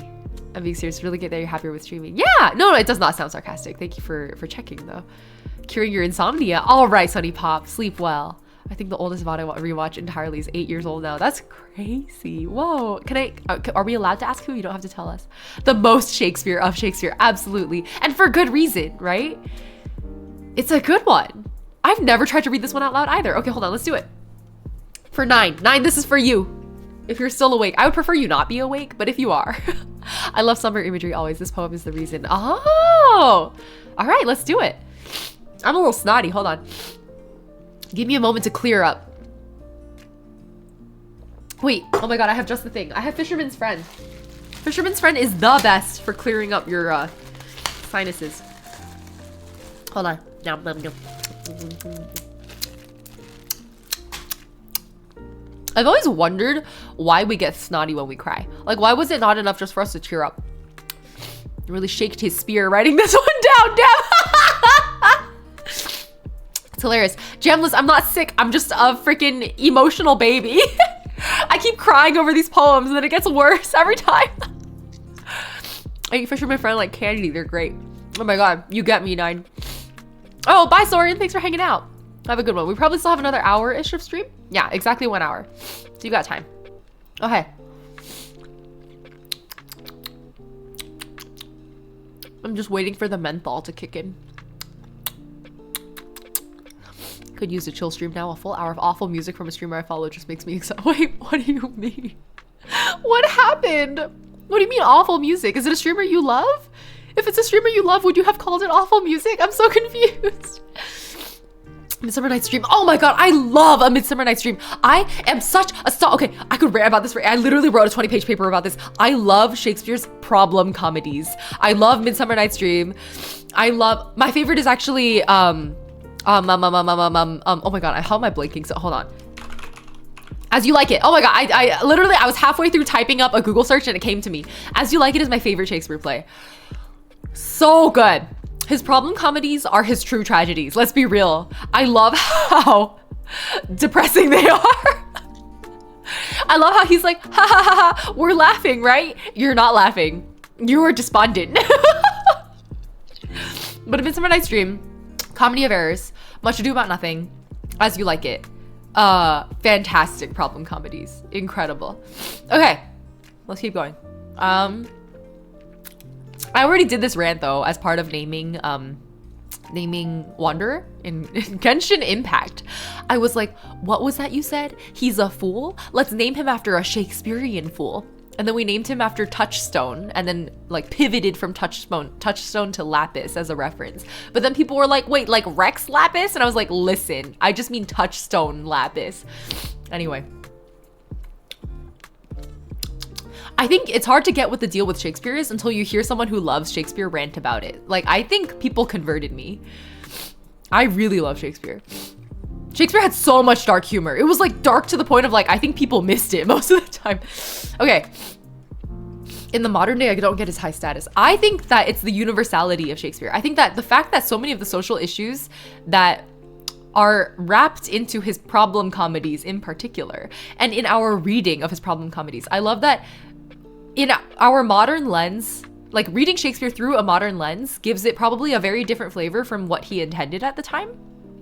And yet it hasn't lost its relevance. Like, we as humanity continue to force him to be relevant in lots of different ways, in our problematic society, as well as just the way that we like want to force the interpretation on him.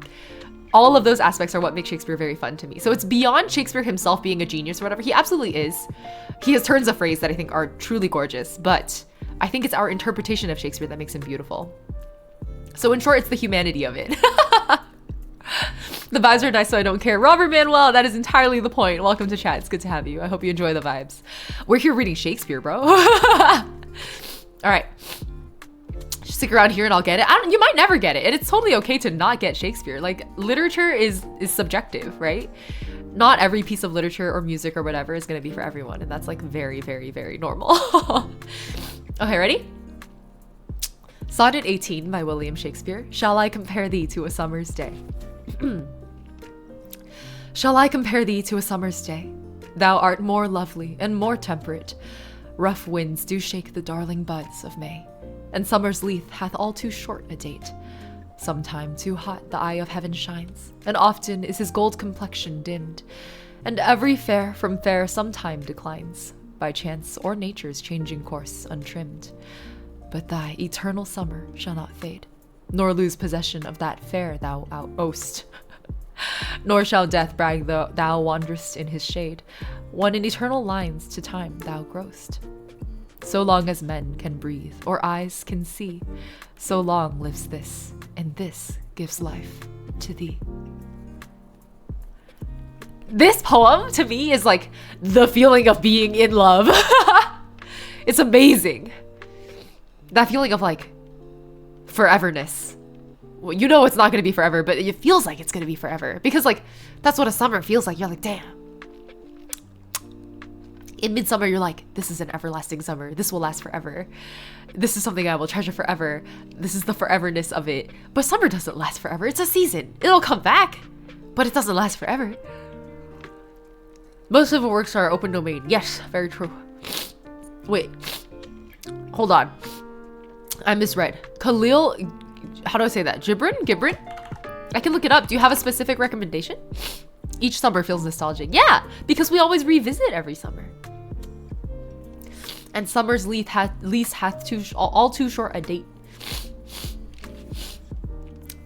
By chance or nature's changing course untrimmed. God, this sonnet is so good because every line shines like gold. Like every line. This would be a proposal confession. You got really depressed in 2013 summer, but you feel nostalgic for it? Really? I feel like I block depression summers out. Mia, happy 15 months. I'm glad you're enjoying the streams. I appreciate it. Thank you. Nor lose possession of that fair thou owest, nor shall death brag thou wanderest in his shade, when in eternal lines to time thou growst. What a line! Oh my god. When in eternal lines to time thou growst. Jesus Christ. Must have been born into some sort of rich family to be able to learn how to write, but among all the peasants, there very well may have been thousands of Shakespeares that simply do not know how to write. So I actually visited his birthplace. He was like basically their equivalent of like upper middle class. They didn't have a real middle class, so that's the closest thing you're gonna get to upper class. But if you visit the like cottage he was born in, by modern standards, we'd be like, shit, this is upper class? Oh God, oh ew, oh no.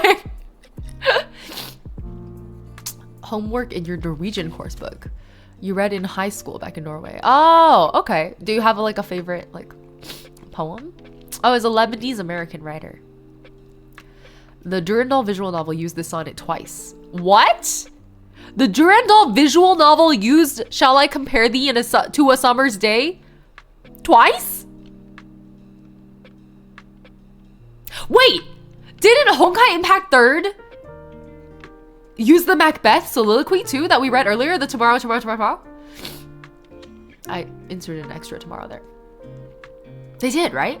I'm not crazy. Because I remember pulling it up during a Honkai Impact stream. Bro, those writers are like on something. All right. National Theater at Home, Midsummer Night's Dream. Gwendolyn Christias Titania. You have to pay a subscription. Oh! I don't even know what that is. Yeah, the standards for upper middle is a very different time. They didn't have a middle class back then, you know? So, like, it was industrialization that introduced the concept of a middle class. Because without mass production, like, resources were so limited, it was just concentrated in the hands of the few. Thanks to feudalism. Anyways, this is not a history class, and I'm not a history expert, so we're going to move on. Scrolling back to the bottom of the thread, we read Lien's My Country earlier. We also have Kaveh Akbar's, this is recommended by Quack. Closest poem you can remember is On the Question of Love. Not a favorite piece, kind of like his writings in general. Okay, let's look up the On the Question of Love after this one also. Here's Kaveh Akbar's Do You Speak Persian? Here we go. This is recommended by Quack on Discord, on the thread.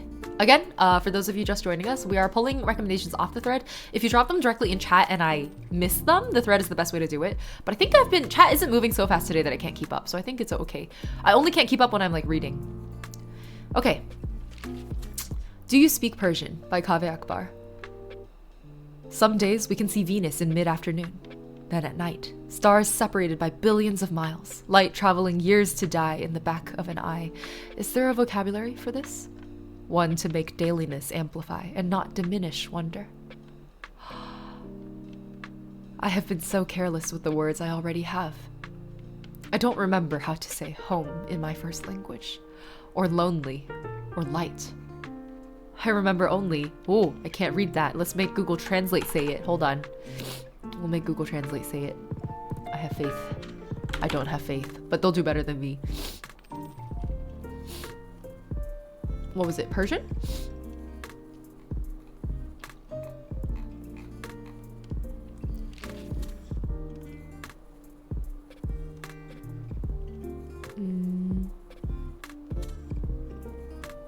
Oh, Persian doesn't have a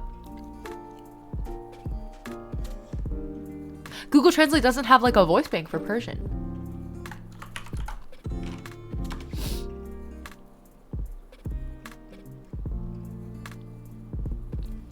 And Google Translate thought it was Indonesian at first. I can't read this. But it does mean I miss you, apparently. Hold on. Stop that. Okay. I really want to find a way to get this to... I want to hear it. I want to hear it. Even if it's text-to-speech, I want to hear it. Noviana, welcome! Google Translate really letting us down. Yeah, they don't have a Persian text-to-speech. It's like grayed out. Google Translate hasn't fully supported it. Oh, are there only certain phrases? Well, I'm just not going to be able to say them. All right. I remember only, I miss you. And good night. How is school going? Kaveh Jun? Is that how you say it? Are you still drinking? I wish. I want to hear them. Why is there no text-to-speech? Do you think I can find Persian text-to-speech?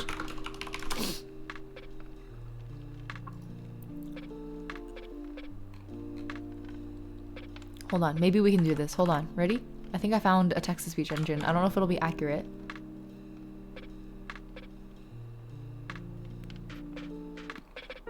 Wait, what?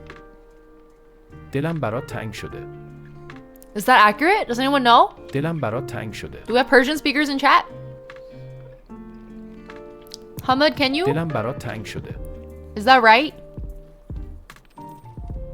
دلم برات تنگ شده. Barat taying şudu. Dilam barat taying şudu. Is there tonality? دلم برات تنگ شده. Oh my god, I'm gonna get stuck in linguistics hell. Hold on. I know Urdu, which is similar. Oh, I see. Okay.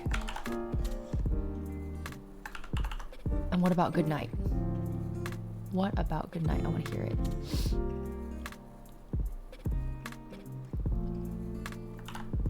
It sounds like we don't have any Persian speakers in chat. You know Urdu as well. Oh, we have so many Urdu speakers in here. I didn't know. دلم برات تنگ Oh, شده. that's شب a... بخیر. That was wrong. That like just string them together. Trying to get them separately. Put it into Urdu and have the Urdu voice do it. Oh. شب بخیر. Oh, okay, we can try that. Is it that similar, really? I didn't know that. Let's try. Will this like romanization of it work?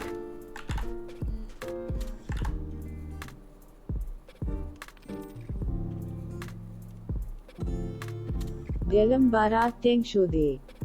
Pakistani? Oh! It's spoken in Pakistan. Basically Hindi with a lot of Persian and Arabic influence. Oh, is that how the family tree works too? Okay, no. What did I say? We're going into linguistics hell. I knew this would happen. All right, let's finish the poem. I clicked something. I want to hear them. شب بخیر. Is that accurate, guys? Is it doing the right thing? دلم برات تنگ شده. Shode. Oh, the vowel sounds very different. Why is it redirecting me? Okay, we'll read the rest of it. For so long, every step I've taken has been from one tongue to another. To order the world, I need, you need, he, she, it needs. The rest left to a hungry jackal in the back of my brain.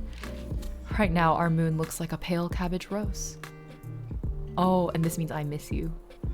We are forever folding into the night. I wish I could read this. I wish maybe I can find a Persian speaker friend to read this. The text-to-speech from before was better. Okay. This was such a beautiful poem, but I couldn't do it justice at all. I couldn't even come close. As I think we have a lot of linguistics nerds in chat. Understandable. Because I think a lot of people came from the Duolingo video.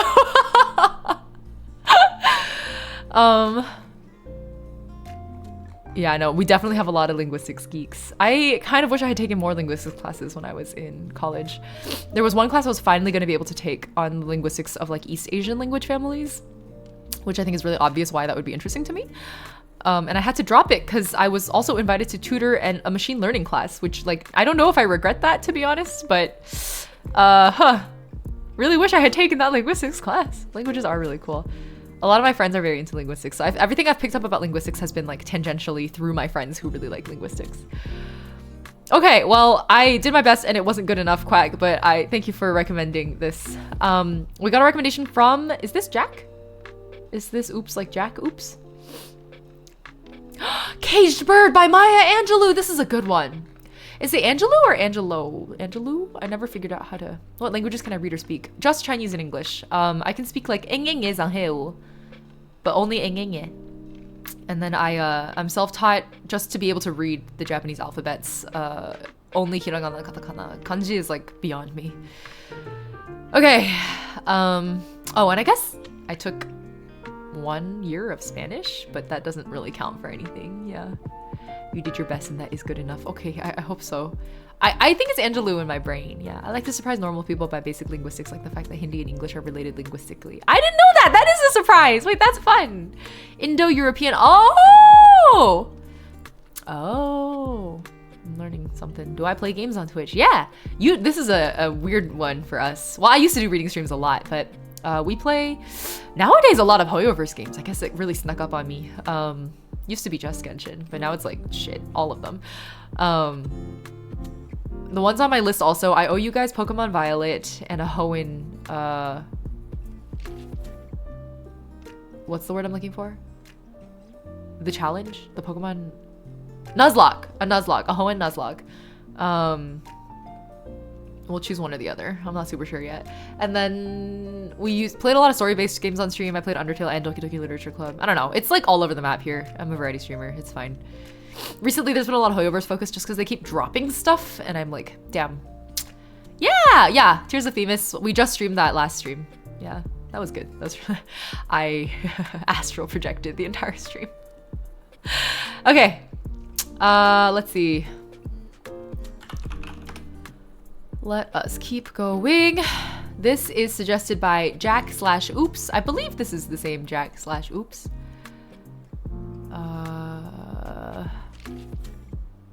Caged Bird. Here we go. Take a little sip. The Thing Is by Ellen Bass. Okay, yes, thank you for the recommendation. I'm gonna try to prioritize people in chat just because y'all are here to hear it. Okay, so after this, we'll go to On Love, because someone in chat recommended that earlier, and then to The Thing Is by Ellen Bass? Bass? You have not seen a single Tears of Themis player that streams? Really? I used to stream Tears of Themis like roughly once a month. Nowadays, it's more like once every 2 months. I think I went a full half year without streaming it, to be fair. I was kind of on a hiatus, but I came back. I was playing it the whole time. I just didn't stream it.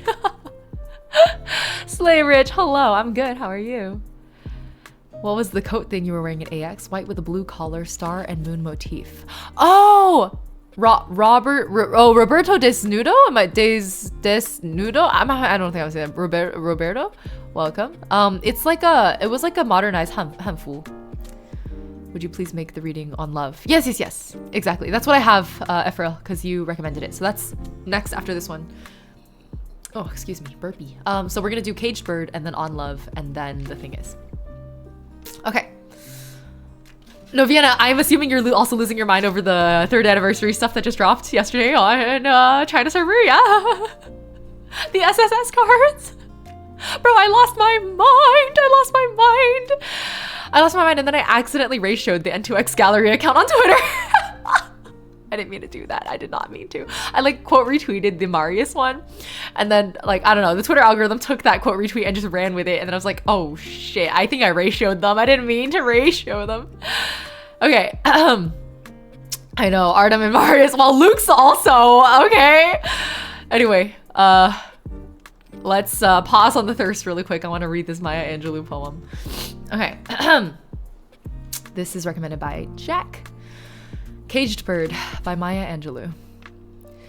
A free bird leaps on the back of the wind and floats downstream till the current ends and dips his wing in the orange sun rays and dares to claim the sky. But a bird that stalks down his narrow cage can seldom see through his bars of rage. His wings are clipped and his feet are tied, so he opens his throat to sing. The caged bird sings with a fearful trill of things unknown but longed for still, and his tune is heard on the distant hill, for the caged bird sings of freedom.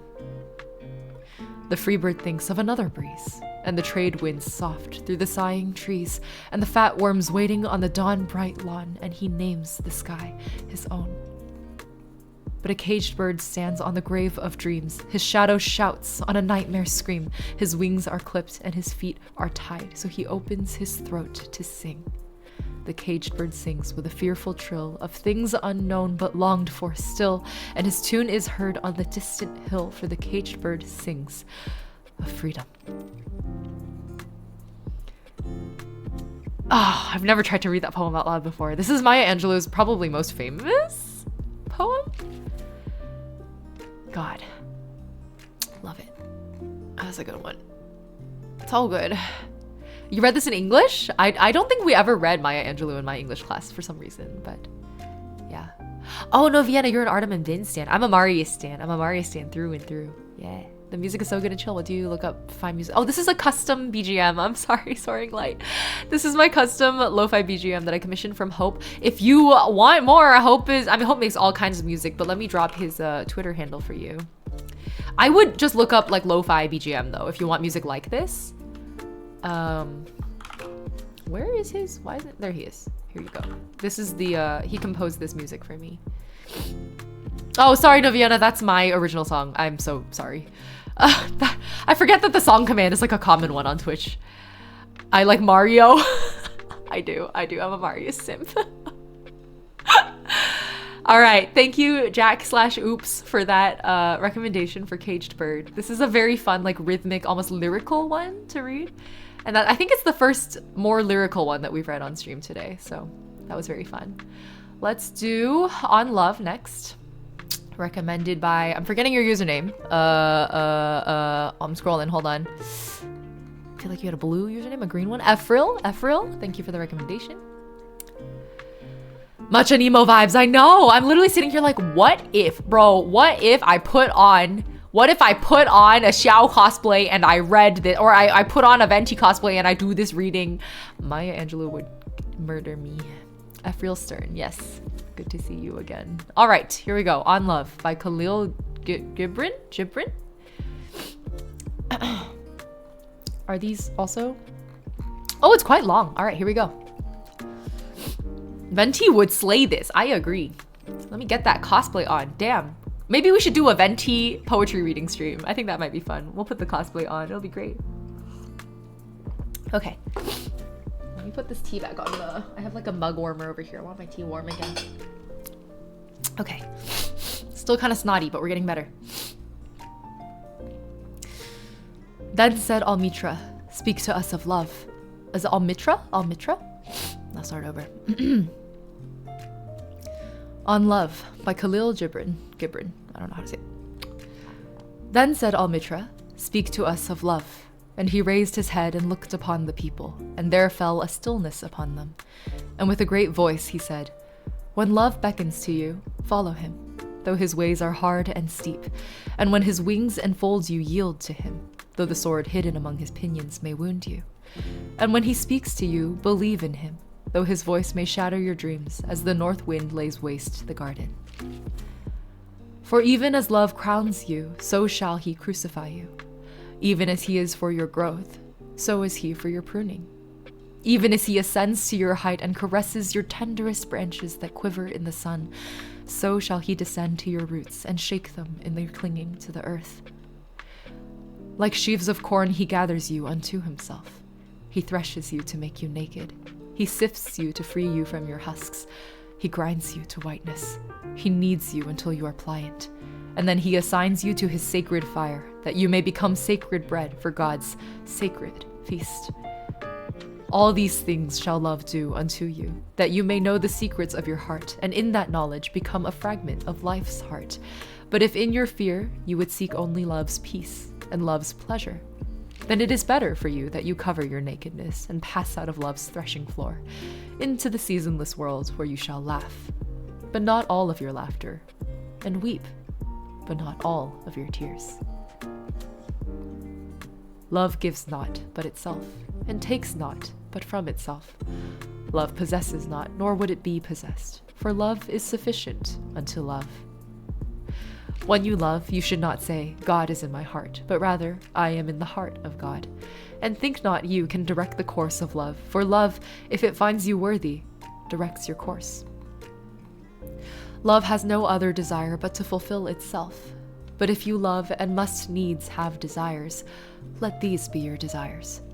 To melt and be like a running brook that sings its melody to the night. To know the pain of too much tenderness. To be wounded by your own understanding of love.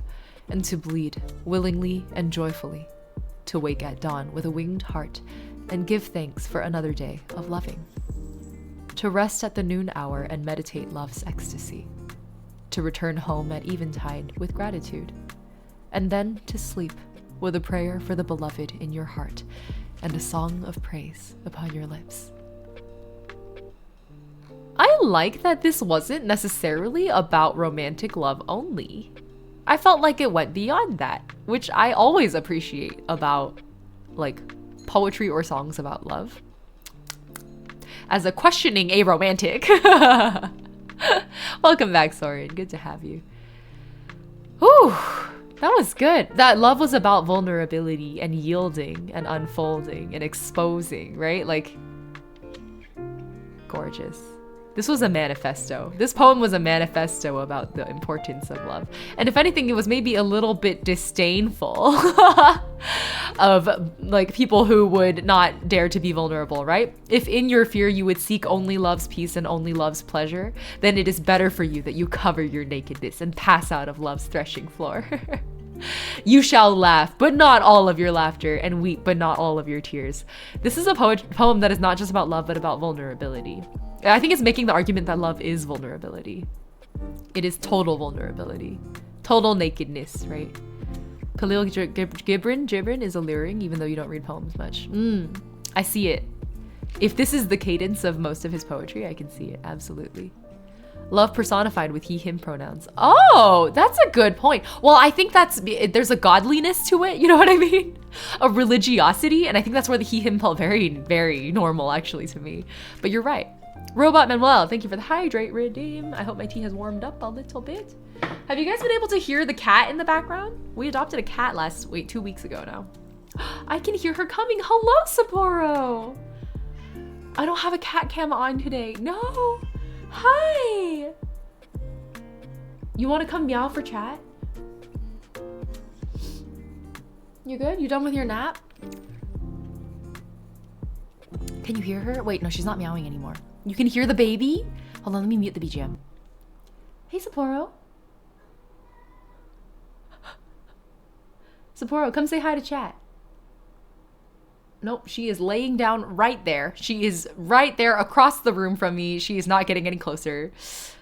No, she's getting a little closer. Sapporo. Oh, she's laying down a little closer where she can see me. I am being hunted like prey. She is stalking me. Sapporo. What's up, Sapporo? Ayo? Usually you talk back when I talk to you. What's going on? Say hi to chat. No? No. Sapporo's not saying hi to chat. Okay, she's... I know, I want you guys to hear her. She's like one of the most talkative cats ever. I've never met a cat this talkative. Usually when you talk to her, she will like reply. Reading his poems has a hidden undertone of religious and more spiritual nuance in the poem, not just the physical aspects of love. Exactly. Yeah. It felt very spiritual. That's a good way to put it. Yeah, she's a little mic shy. Sapporo. Sapporo. She's ignoring me now. She's done. I will mute the BGM next time she gets talkative. She'll probably get needy at some point and meow at me, and then I'll unmute for that. Okay, awesome. So that was On Love, and then let's do The Thing Is by Ellen Bass. And this was recommended by, wait, someone in chat as well. Are you still here? Did I take too long to get here? Sapporo, what are your plans for world domination? Good question. I think, so she's a very fat cat. she free feeds, to prevent food anxiety, but she also doesn't exercise a whole lot. So she's a very, she just made like a little chirping noise. I don't know if you could hear that. Oh, hello, Helio Ryzen. I don't think I'm reading that. Is it Helio? Am I saying that right? Yeah, she's a chunker of a cat. She is a well-shaped cat, absolutely. No fat shaming in this house, only fat pride. We love our fat cat. Kind of got a dose of philosophy in his poems. Yes, I can see why you gravitate towards them. Absolutely. Okay, Helios, let's do this. Helios. Okay, perfect, Badria. Thank you for confirming. Helios. Okay, perfect. Thank you, Helios, for the recommendation. Let's read it. The Thing Is by Ellen Bass. To love life, to love it even when you have no stomach for it, and everything you've held dear crumbles like burnt paper in your hands, your throat filled with the silt of it. When grief sits with you, its tropical heat thickening the air, heavy as water, more fit for gills than lungs, when grief weights you down like your own flesh, only more of it, an obesity of grief. You think, how can a body withstand this? Then you hold life like a face between your palms. A plain face. No charming smile, no violet eyes. And you say, yes, I will take you. I will love you.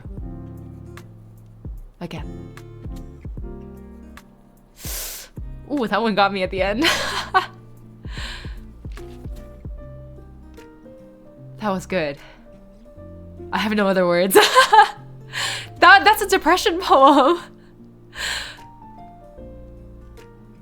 That's a depression and burnout poem. Oh, spicy. Oh, I'm feeling that one a little bit. I'm feeling that one a lot bit. Yeah, that would hurt. I think anyone who's experienced like burnout and depression can resonate with that one. Heavy as water, more fit for gills than lungs. Slaps. I absolutely agree. And I really like the imagery of like taking the plain face, the plain undesirable face of life in your hands. Oh, shit. You know what this is? This is the flip side of tomorrow and tomorrow and tomorrow. What was I saying earlier when we were, no, not this one. This one. What was I saying earlier about how humanity doesn't know when to give up? We always pick ourselves back up when we go at it again, no matter how futile it all seems. That's what this poem is. This poem is about the beautiful side of that coin. Yeah? Yeah, no, it's the opposite of burnout and depression because it's about coming out of it. I think that's what makes this one beautiful, right? When you have no stomach for it, when everything you've held dear crumbles like burnt paper in your hands, your throat filled with the silt of it. This is the description of like what that feels like. The heaviness of it, the weightiness of it, the like insurmountability of it. And in the thick of it all, literally the thick of it all, when you think, how could I possibly withstand it? That's when you hold life like a face in your palms. I love that. That's very beautiful. Sapporo's leaving. Goodbye.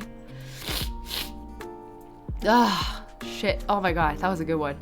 Thank you for the recommendation, Helios. I appreciate it. Okay. Woo!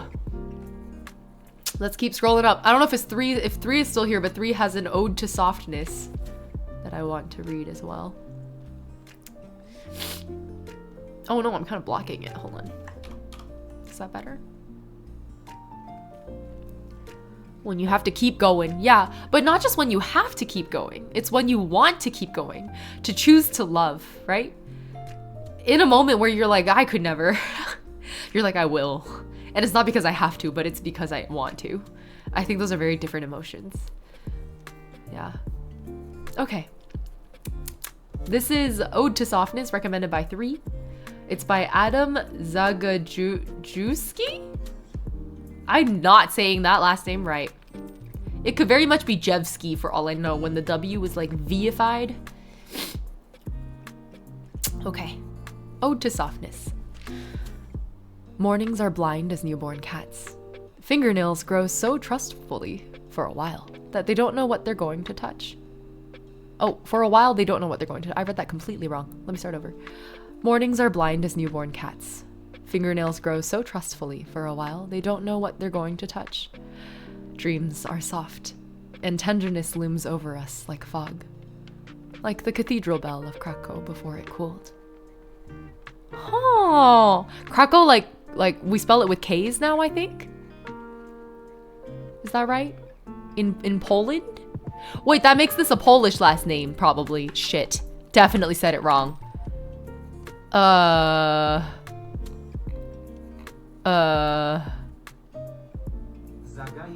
Zagajewski. Okay. This is by Adam Zagajewski. Okay. What does it mean? What do you think it means? All right, let's discuss, class. I think the title of this poem gives it away a lot more than anything else in the body, actually. I think the title is like, here is what you will feel. And then the body of the poem is, here are the words that will make you feel them. Feel that. Soviet poetry is something else. Huh. Fingernails.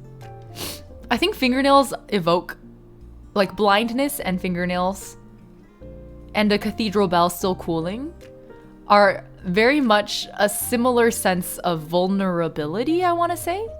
That like unprotected softness, right? Because it says fingernails grow, it evokes this sense of like not having fingernails, which is a very tender kind of a feeling. Newborn cats obviously absolutely defenseless, blind, mewling, and then cathedral bell before it cooled. Like literally still malleable at that point, and yet hardened by the time it's over, right? I think these are three things I never would have thought in conjunction with each other, but they are. In the context of like a softness before a hardening, these three things are very similar, which I think is very beautiful. How do we find submit poems that aren't easily findable? Tomatoli, do you mean like do you have like a link or a title? If you have like an image of it, you could drop it in the Discord thread if you're on Discord. Yeah. It is enough of a poem as is, and yet I kind of want more. Yeah, I agree. I would agree. But I think the yearning for more-ness of it is also part of the tenderness and the softness of the poem. Poland wasn't part of the Soviets officially. Oh no, for sure. It was, Poland had a complicated situation, I guess. Woo! Okay, perfect. Thank you, 3, for this recommendation. And then we have a Badria recommendation. I think Badria's still here, right? Just saw you in chat like a moment ago. Oranges with BB. Let me move the screen a little bit lower. Also, I'm really warm. I'm gonna take my sweater off. Wow, things I can do when I'm a VTuber. I can just like take my sweater off and not care. Wow. Okay. At some point when we grow up, we start to think about what if we get hurt. Yes, I think that is a lot of what it. But I think this poem is like a plea to the opposite, right? That like newborn cats, fingernails grow, like a cathedral bell will cool. We all harden over time, but was not the softness beautiful as well? Like, can we learn to value that again? Can we learn to expose those sides of ourselves again? Bonjour, you're here and you wrote this one. Let's go, Badria's own poetry. Okay, I'll match you on this one then. Right, we do actually have a lot of things in this thread that chat, like community members have written themselves, which I'm very excited to read.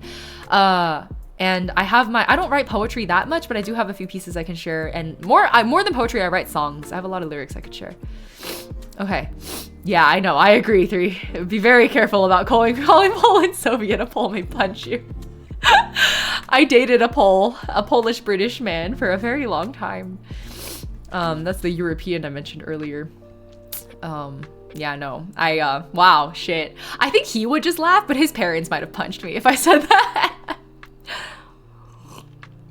All right, so we're going to read Badria's poem. I'm gonna, hold on.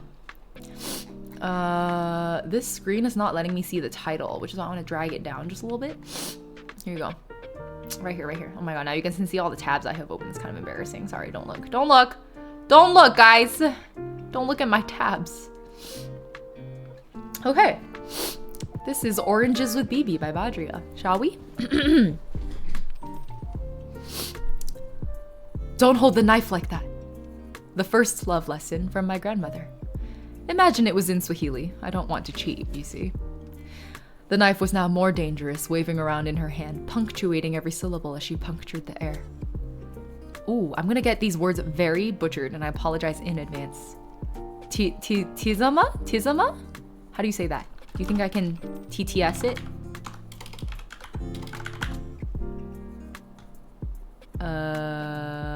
Swahili? Oh no. Tizama? Tizama, she said as she held the orange in her hand. Ooh, let's keep typing it into TTS.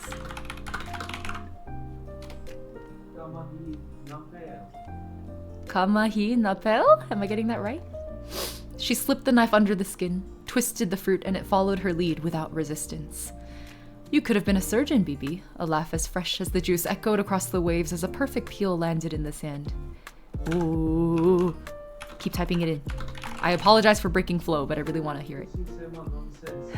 Sisema nonsense. Is that English? Doo-doo. Welcome. Sleep well. Messy. Kama Swahili Yako? How does that sound? Kama Swahili Yako. Oh my god, I was close. Kama Swahili yako, she chuckled. The second love lesson. Don't take her teasing to heart. My turn made short, fat pieces of peel fall to the ground. Practice makes perfect, and watching her hands was always easier than watching her lips.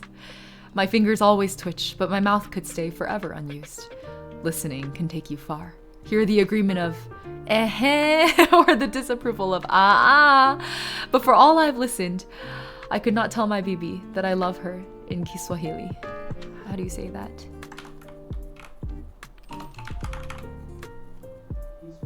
Kiswahili. Oh my god, I'm like guessing it. I'm guessing it so accurately. I'm getting like a 70% accuracy rate. How is your Swahili? Imagine Swahili. Ooh, okay, let's type this one in. Alhamdulillah.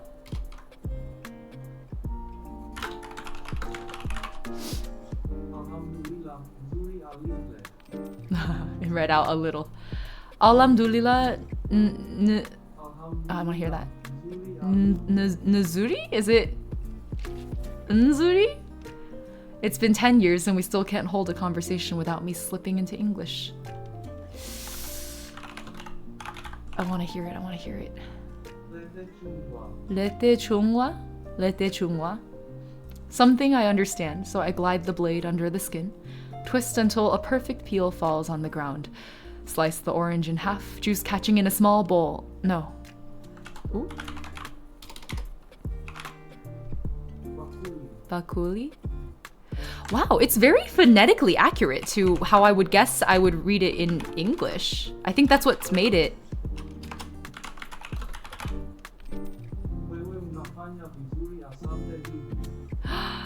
Wewe unafanya vizuri?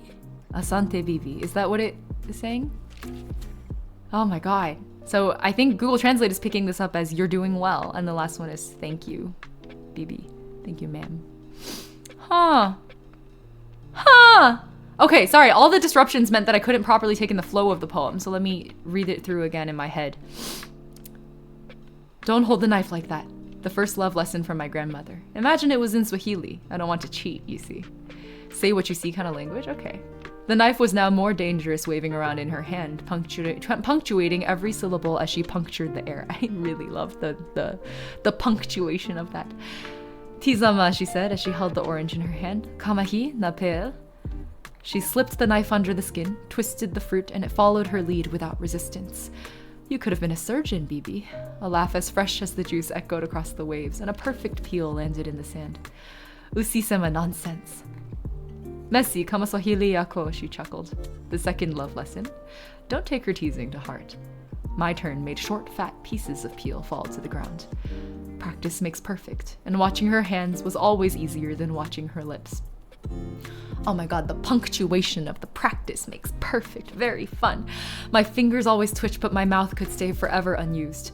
Listening can take you far. Hear the agreement of or the disapproval of but for all I've listened, I could not tell my bibi that I love her in Kiswahili. How is your Swahili? Imagine Swahili. Alhamdulillah, nzuri a little. It's been 10 years and we still can't hold a conversation without me slipping into English. Was this lete chungwa? Is that literally how it was said? Something I understand, so I glide the blade under the skin, twist until a perfect peel falls on the ground, slice the orange in half, juice catching in a small bowl. No, bakuli. Wewe unafanya vizuri. Asante, bibi. Where can you post a poem? In the Discord, unfortunately. If you don't have like a link or a title to share, it would be have to be the thread. You can try tweeting it at me. I can check my mentions also. Poems about mother tongues not natural to speak anymore get me every time. I feel you so much, Sylves. I think every time I've ugly cried over a poem today on stream, it's been because it's a poem about mother tongues not natural to speak anymore. Perfect, Badria. Thank you for sharing your poetry. I appreciate that a lot. I'm sorry I could never do it justice. Okay. Badria's actually shared a lot of poetry in the thread. If people want to go in and read it, please do.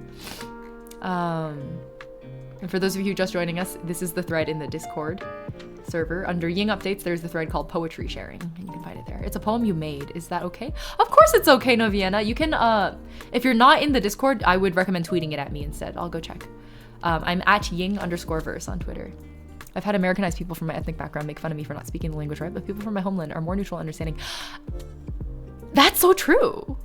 Wait, I think you're right. Well, actually, it kind of goes both ways. I think I've had like native speakers in China kind of confused, but once I explain that I'm like an American-born Chinese person, then they're like, oh, wait, then your Chinese like actually pretty good for what it is. And I'm like, thank you.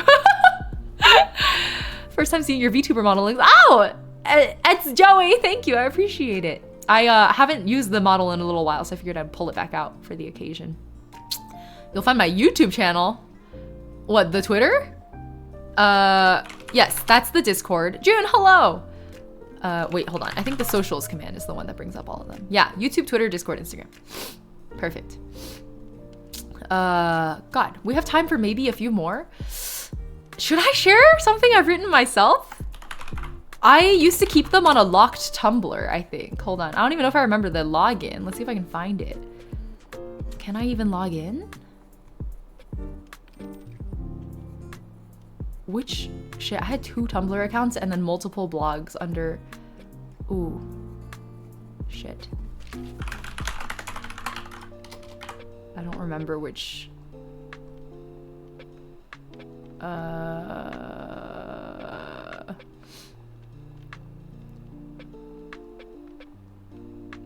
Okay, I'll read you guys some of my own poetry. I'm absolutely, I will take ownership of the fact that I'm a lyricist. I am not a writer. I'm not a poet. I'm not a writer. I can write you technical documentation and that's about it. Okay, I'm gonna generate a password.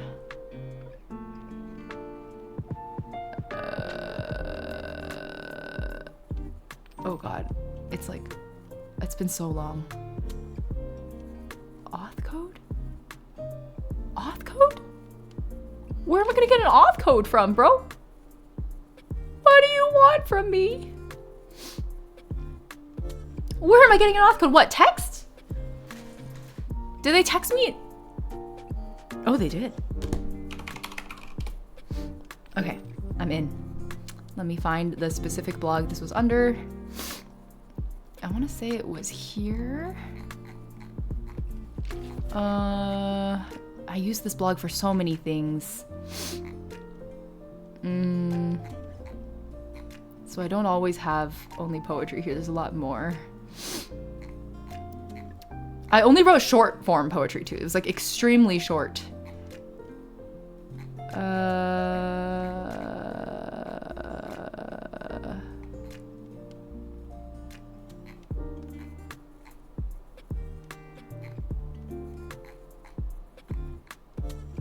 I got it. Here's one. Okay, I'm just gonna I don't want to expose the whole blog to you guys because it is locked. So I'm gonna take a screenshot of it and then we're gonna look at the screenshot together. Okay, here you go. Here you go. Oh my God, I haven't read my own. I don't even remember my own poetry. I'm gonna read. This is basically a blind reading. Oh, thank you for hydrating me, Jamless Sugar Cookie. This I wrote. Let's see. What's the timestamp on this one? This is from. I can't even find the timestamp. I don't know how to find it. I want to say this was from senior year of college. How do you DM someone? Oh, my DMs are closed. I'm sorry. You would have to @ me. So you'd have to post it and then tweet at me, which is why I think it's not optimal. Okay. I guess I titled this one Dappled. I remember where I stood while I wrote this. I'll tell you after I read it. Sunlight, shadow, smiles, tears. The light aftertaste of freedom darts past, expressions on the glass teasing and inviting me. I look in and find my wonderland burdens hanging by loose ties, so I gratefully accept. For 6 hours, I walk as an outsider finally invited, self-conscious hands buried deep in olive pockets, treading lightly, haltingly, keeping myself close. I find elements of family, temporally disjoint, together, an unconventional bouquet. Resonance and belonging come with time, but I am received nevertheless, with open arms. I have spent an entire week forcing myself to write, this entry included. It's hard, but I'm pushing. It's brittle, and I'm breaking. It's painful, so I'm breathing. Slowly, and then all at once. That's how everything happens now. I don't know if you can tell. I feel like it's so obvious to my mind, like, because I know exactly in my mind's eye, like, where and when I wrote this and for why. But I'm like, I don't know. I have no idea what this sounds like to anyone. It's a very personal experience kind of poem, right? Yeah, absolutely. Just post it in the Discord if you'd like. Feel free.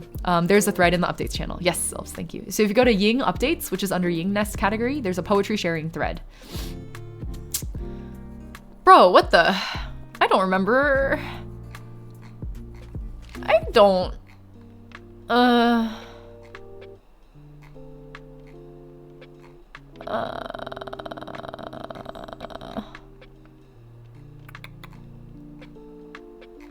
No, I think that was my junior year.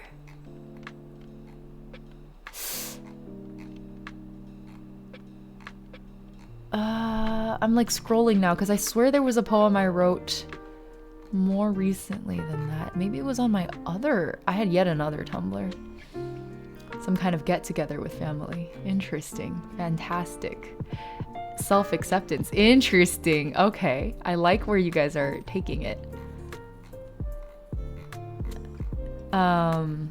This is my daily log, so I don't think that's right. What did I do to all of my poetry? Did I kill it? I know I had quite a few in here, actually. Feeling like an outsider. Oh, okay. I think it's interesting that you guys saw this as literal poetry.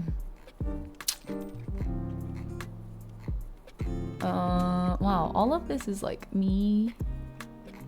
I wrote poetry as a self-reflection tactic.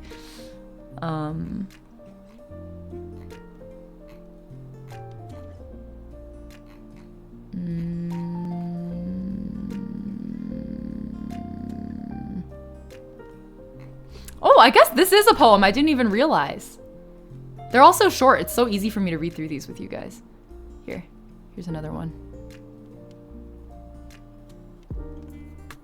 I looked at the format. I didn't think it was a poem, but now I'm reading it back. I'm like, oh, I think I intended for this one to be a poem. I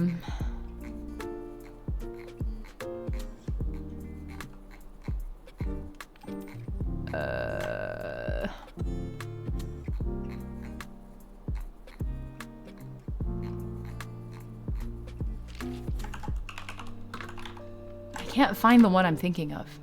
That's okay. So to go back to this poem a little bit, I guess it was more about found family and not acceptance of self, but acceptance of self by others.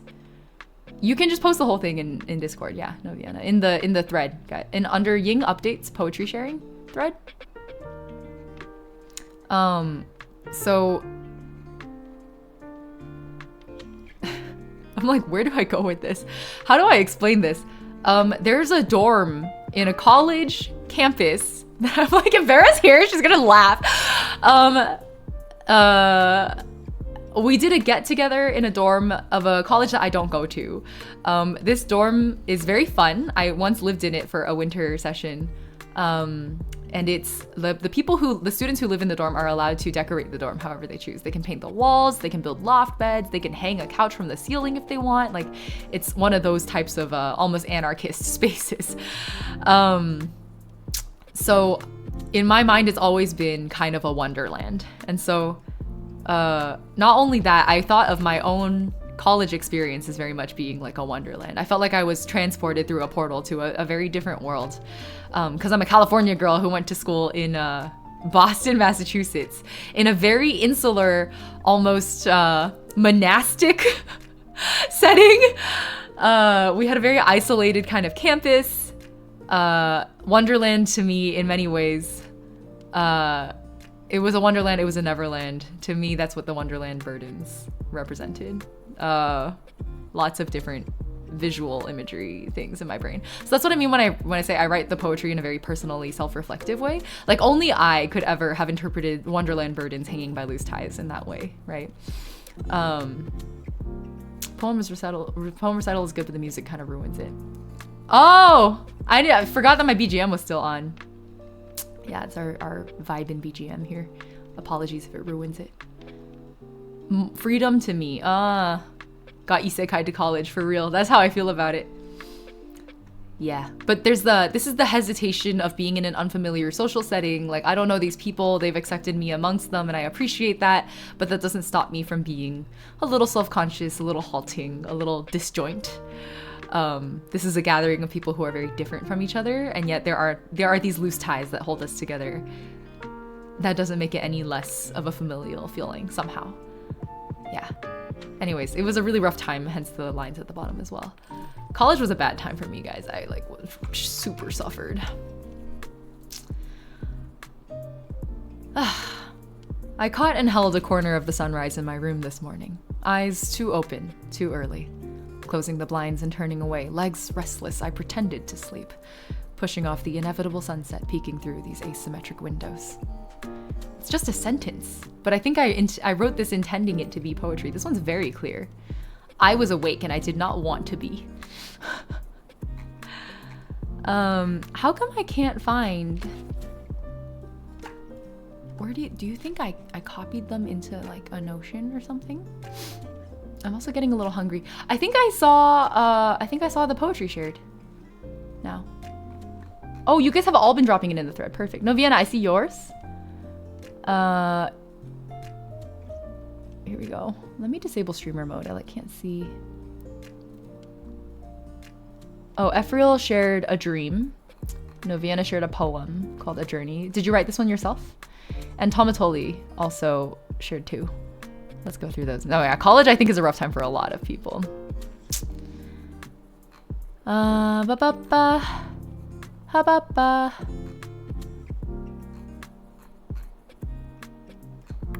Oh, this was me watching Sangatsu no Lion. This is crazy. I'm just like scrolling back through...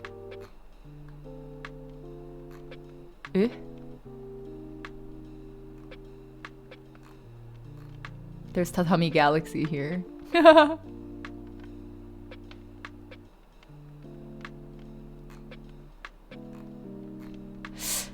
Where did I keep this poem, bro?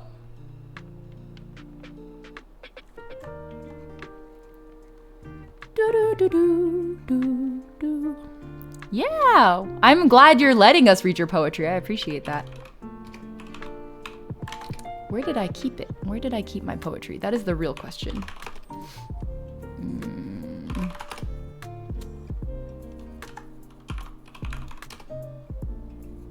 Yeah, I think I lost it. Maybe it'll come back to me someday.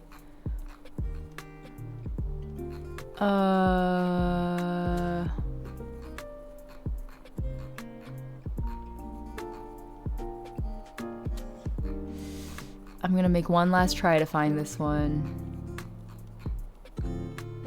Spring 2017.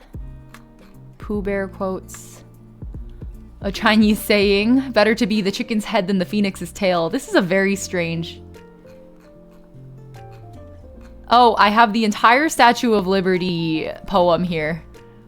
Not like the brazen giant of Greek fame, with conquering limbs astride from land to land. Phantom Toll Booth. Sunk cost fallacies.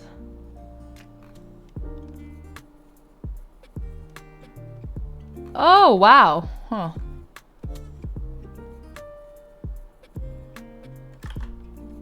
Interesting. I have a summer reflection poem that's probably completely cryptic to you guys, but we can read it. I don't think this means anything. I don't think this means anything to anyone else.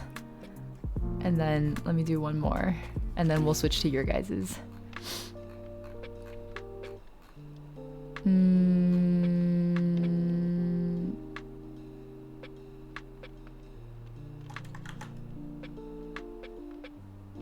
I wrote a lot of summer poems when I was like in a bad time.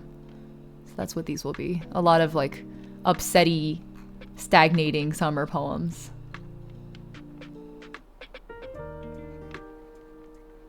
And also, oh my god. Really nerdy poems. I wrote a thing called serial position effect about step function models of development. Do you guys want to see that one? Oh God. You've tried writing haikus. Yeah, I think haikus are all about vibes. That's what I like about them too. Oh my God, I wrote economics poems. Okay, now they're all turning up. Look, a discrete distribution of content. Ready? The ebb and flow of marginal utility ripples through with the rumble of the music, beating my heart for me. I actually really like the moment this one distills. As I'm busy inviting the blunt needle pricks of rain with my face to the clouded sky, worth is subjective, and with my wet feet and cold hands and dripping hair, I choose to be happy. This is actually probably my favorite poem I've ever written, and it starts with the ebb and flow of marginal utility. Ah! Like, tell me you're an econ minor without telling me you're an econ minor, you know what I mean? Shit. I really like this poem though. I think this poem is very joyful in a I'm standing in the rain kind of way. This is my favorite poem I've ever written. Not to spoil the magic, I guess, but I was standing at we have a concert called the Last Day of Classes concert every year at my college, and I was standing at the Last Day of Classes concert. I would think I was standing in the front row, so I was really feeling that uns of the music beating through me. That's what the beating my heart for me came from. Synthetic, welcome to chat. Thank you for checking out the stream. You've come at a very philosophical moment. We are vibing. I'm a little bit over time. I have a friend I need to let in, so I'm gonna let her know really quick. Hold on.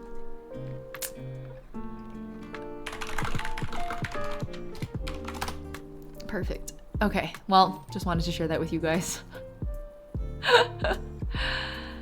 Let's also read this one, and then we'll make this one the last one of my personal poems. Ready? This is for a bit of context also, this is a summer where I was doing a really fancy internship. A really fancy tech internship. You know what? I'll just out myself. This was a really fancy tech internship at Google. I was literally a software engineer intern at Google this summer when I wrote this poem. So that goes to show that no matter how successful you look on paper, you can be extremely upsetty. I was so depressed that summer, guys. Like, I don't even have words, and so I wrote a poem instead. Okay. I have to think about this summer, is I guess the title. The stagnating water at the bottom of the well reflects the colors of the sky, a perfect, unshaken blue. And I can't help but feel stifled by its shallow depths and pretenses of infinity as I sit here at the bottom, gazing up. This well isn't so deep that I can't climb out of it. My amphibious nature and powerful leap should do the trick, almost like I was made for this moment. But in preparing to leap, I falter. The comfort of my familiar well holds me here, even as I yearn for what lies just out of reach. That cardboard cutout sky is my only window and my strongest shackle. So this one is inspired by actually the 井底之蛙 Chinese story? Idiom? 井底之蛙, I guess, is an idiom. One of those Chinese forward idioms. So I felt like in that summer, I felt this is the embodiment of my depression was that I felt like a frog at the bottom of a well who could see the sky outside and who knew that there was more. But it was so safe and so perfect in my little well. And I was like, what if I don't leave? And also blaming myself for not being able to leave, right? Yeah, for real. I'm glad, Noviana. I'm not a poet, but this was my way of reflecting on my life. Nowadays I write songs instead, but yeah, this was fun. Thank you for letting me share this with you guys. Let me pull up some of your guys' poems that you guys have just shared. We'll do more of these streams, guys, don't worry. We'll come back to these for sure. But I really want to read. Oh, you have PDFs, okay. Let me pull these PDFs into the browser so we can read them off the browser, because that's where we're at. So this one is for Tomatoli. Hold on. We'll read one from Tomatoli, and then we'll read Noviana's as well.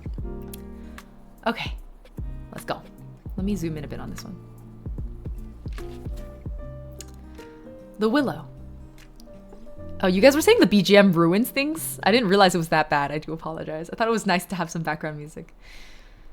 The Willow. How shall the weeping willow weep, come the time that hungers reap? Man shall come and ravage all, even when the cities fall. Far and wide man shall roam, all around the willow's home. Gone shall be the willow's foes, especially those of the voles. But also gone shall be the friends. The willow did not wish their end. It enjoyed giving wisdom fair, even to those within their lairs. But man did come with hounds of blood. They had no warning of the flood.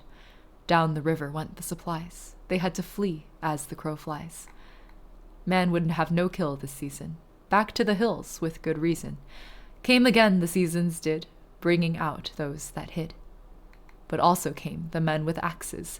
The willow knew of their taxes. Many brethren it had seen, taken deep within their green. Now it stood all alone, with none to shade upon the loam. This was so rhythmic. It was very like, I think there's a word for it. Hold on.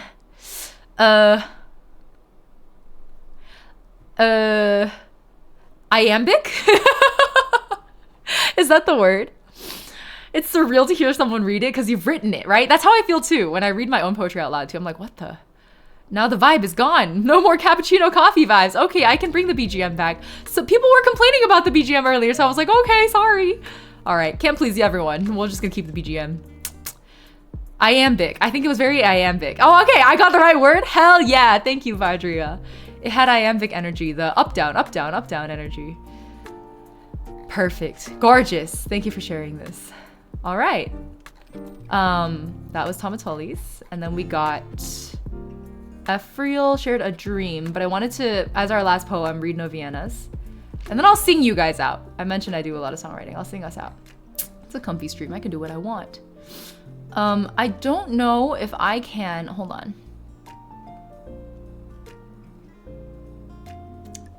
If I were to open this in a browser, would it work? Like this? It does work. Okay, awesome. So we can, let me shift this a little so you guys can read it better. Here you go. I won't let the sidebar distract us. Okay, this is by Noviena in chat. A Wanderlust Journey. You wrote this when you were in a pretty dark time. Rays of Sun, welcome. We were just about to end. I am sorry. Welcome though. A Wanderlust Journey. Okay. An endless road stretches before me. No end in sight, just a constant journey. The weight of life's trials on my shoulders, a burden to bear. The path I walk, paved with both highs and lows. A struggle to move forward with every step I take. Yet, I cannot turn back. No matter how much I long for a break, for the road calls to me, urging me to press onward. I cannot falter. I must keep moving, no matter how much it hurts. The road is long, the journey tiresome, but I must keep walking, for there is no other way. Onward I will march, through hills and valleys, over rivers and mountains, through rain and snow. I will not falter. I will not give up, for I have a purpose, a destiny to fulfill. The road ahead may be rocky, but I will face it with courage, with determination, with my heart set on my journey's end. And so I walk, one step at a time, my journey just beginning, my emotions running high, but my spirit steadfast, my heart filled with a longing to reach my destination. The journey is long, but I will face it with a sense of purpose and a hope for better days ahead. For I am on a quest, a journey of self-discovery, a journey to find my true calling, to find my purpose, to find my place in this world. And so I walk, my eyes fixed on the road ahead, my heart set on the horizon, my journey just beginning, a journey of discovery, a journey of growth, a journey that will take me to new heights, to a place of hope and belonging. For this is my journey, and I will make the most of it. I'm gonna pause for the alert. Thank you, Callahan. Happy 6 months. With every step I take, with every challenge I face, with every victory and every defeat, for this is my journey, and I will not let it slip away. That one reads like a meditation. It's meditative, it's cyclical, it's rhythmic. It feels like a song almost. It also feels very personal and very resonant. I can absolutely feel the vibes of when you were. I feel like I could have easily written this also in a similar spot. You know what I mean? I would have also probably There's a resonance to it, absolutely. Congrats, Naviana. Thank you for sharing your work with us. I appreciate it. And for letting me read it out loud. I know it's a very weird feeling having someone else read your poetry. Good night, Lily. Lil Light. Good night, Lil Light. Thank you. All right. Woo, thank you, Callahan, for the 6 months. You gotta go brave a storm. Oh my God, good luck. Good luck at work. Yeah, I felt like it was a really reflective, rhythmic, meditative poem. It was really fun. Thank you for sharing it. Yeah. All right, that's it. Let's say I was gonna sing us out. Yeah, shall I find? God, I don't even know how. I'll just have to sing it a cappella. I don't know if it'll communicate quite the same oomph. What should I? What is a song?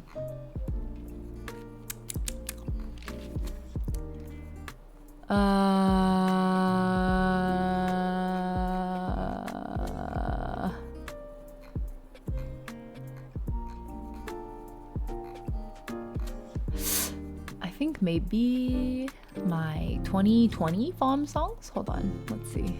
I haven't done FOM in a while too. I miss it. My song Breathe. Okay, we could do Breathe since we've been so meditative, and I haven't sung that on stream in a long time. All right, ready? Let me pause my BGM. Turn on the reverb. Come to this mode. Where's my browser? Here you go.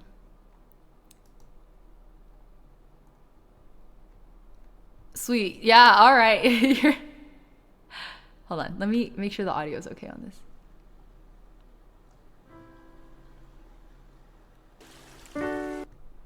Okay, that's the BGM.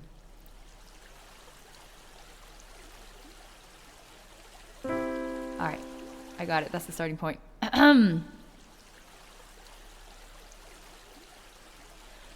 Hold on to this moment. Feel the taste in your mouth. Sunlight, let it stream in as you lie on the couch. Tingling in your fingers as you stand and look around.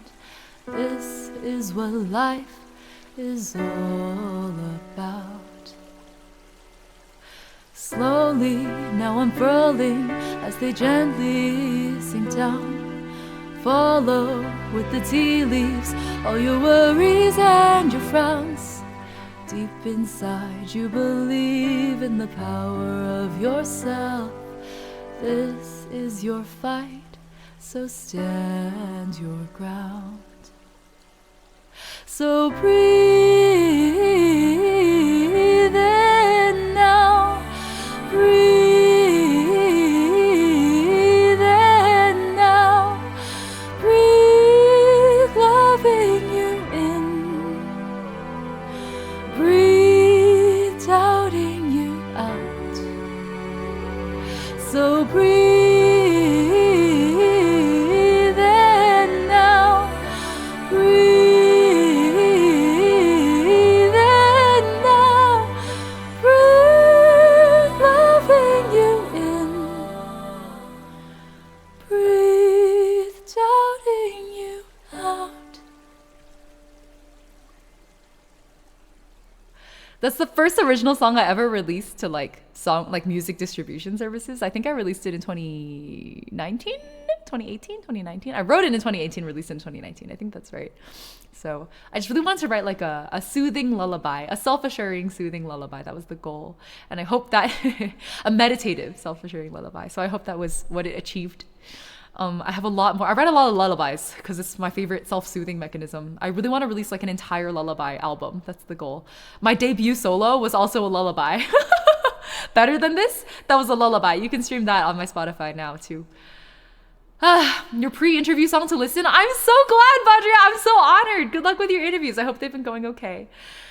All right, I sung you out as promised. I do have a friend hangout to go to now. So thank you all very much for hanging out with me. It was a very cozy stream for me, and I hope it was cozy for you as well. I think, hold on, unless I can find someone who is equally cozy vibes today, I don't think I'm going to do a raid. Let me check.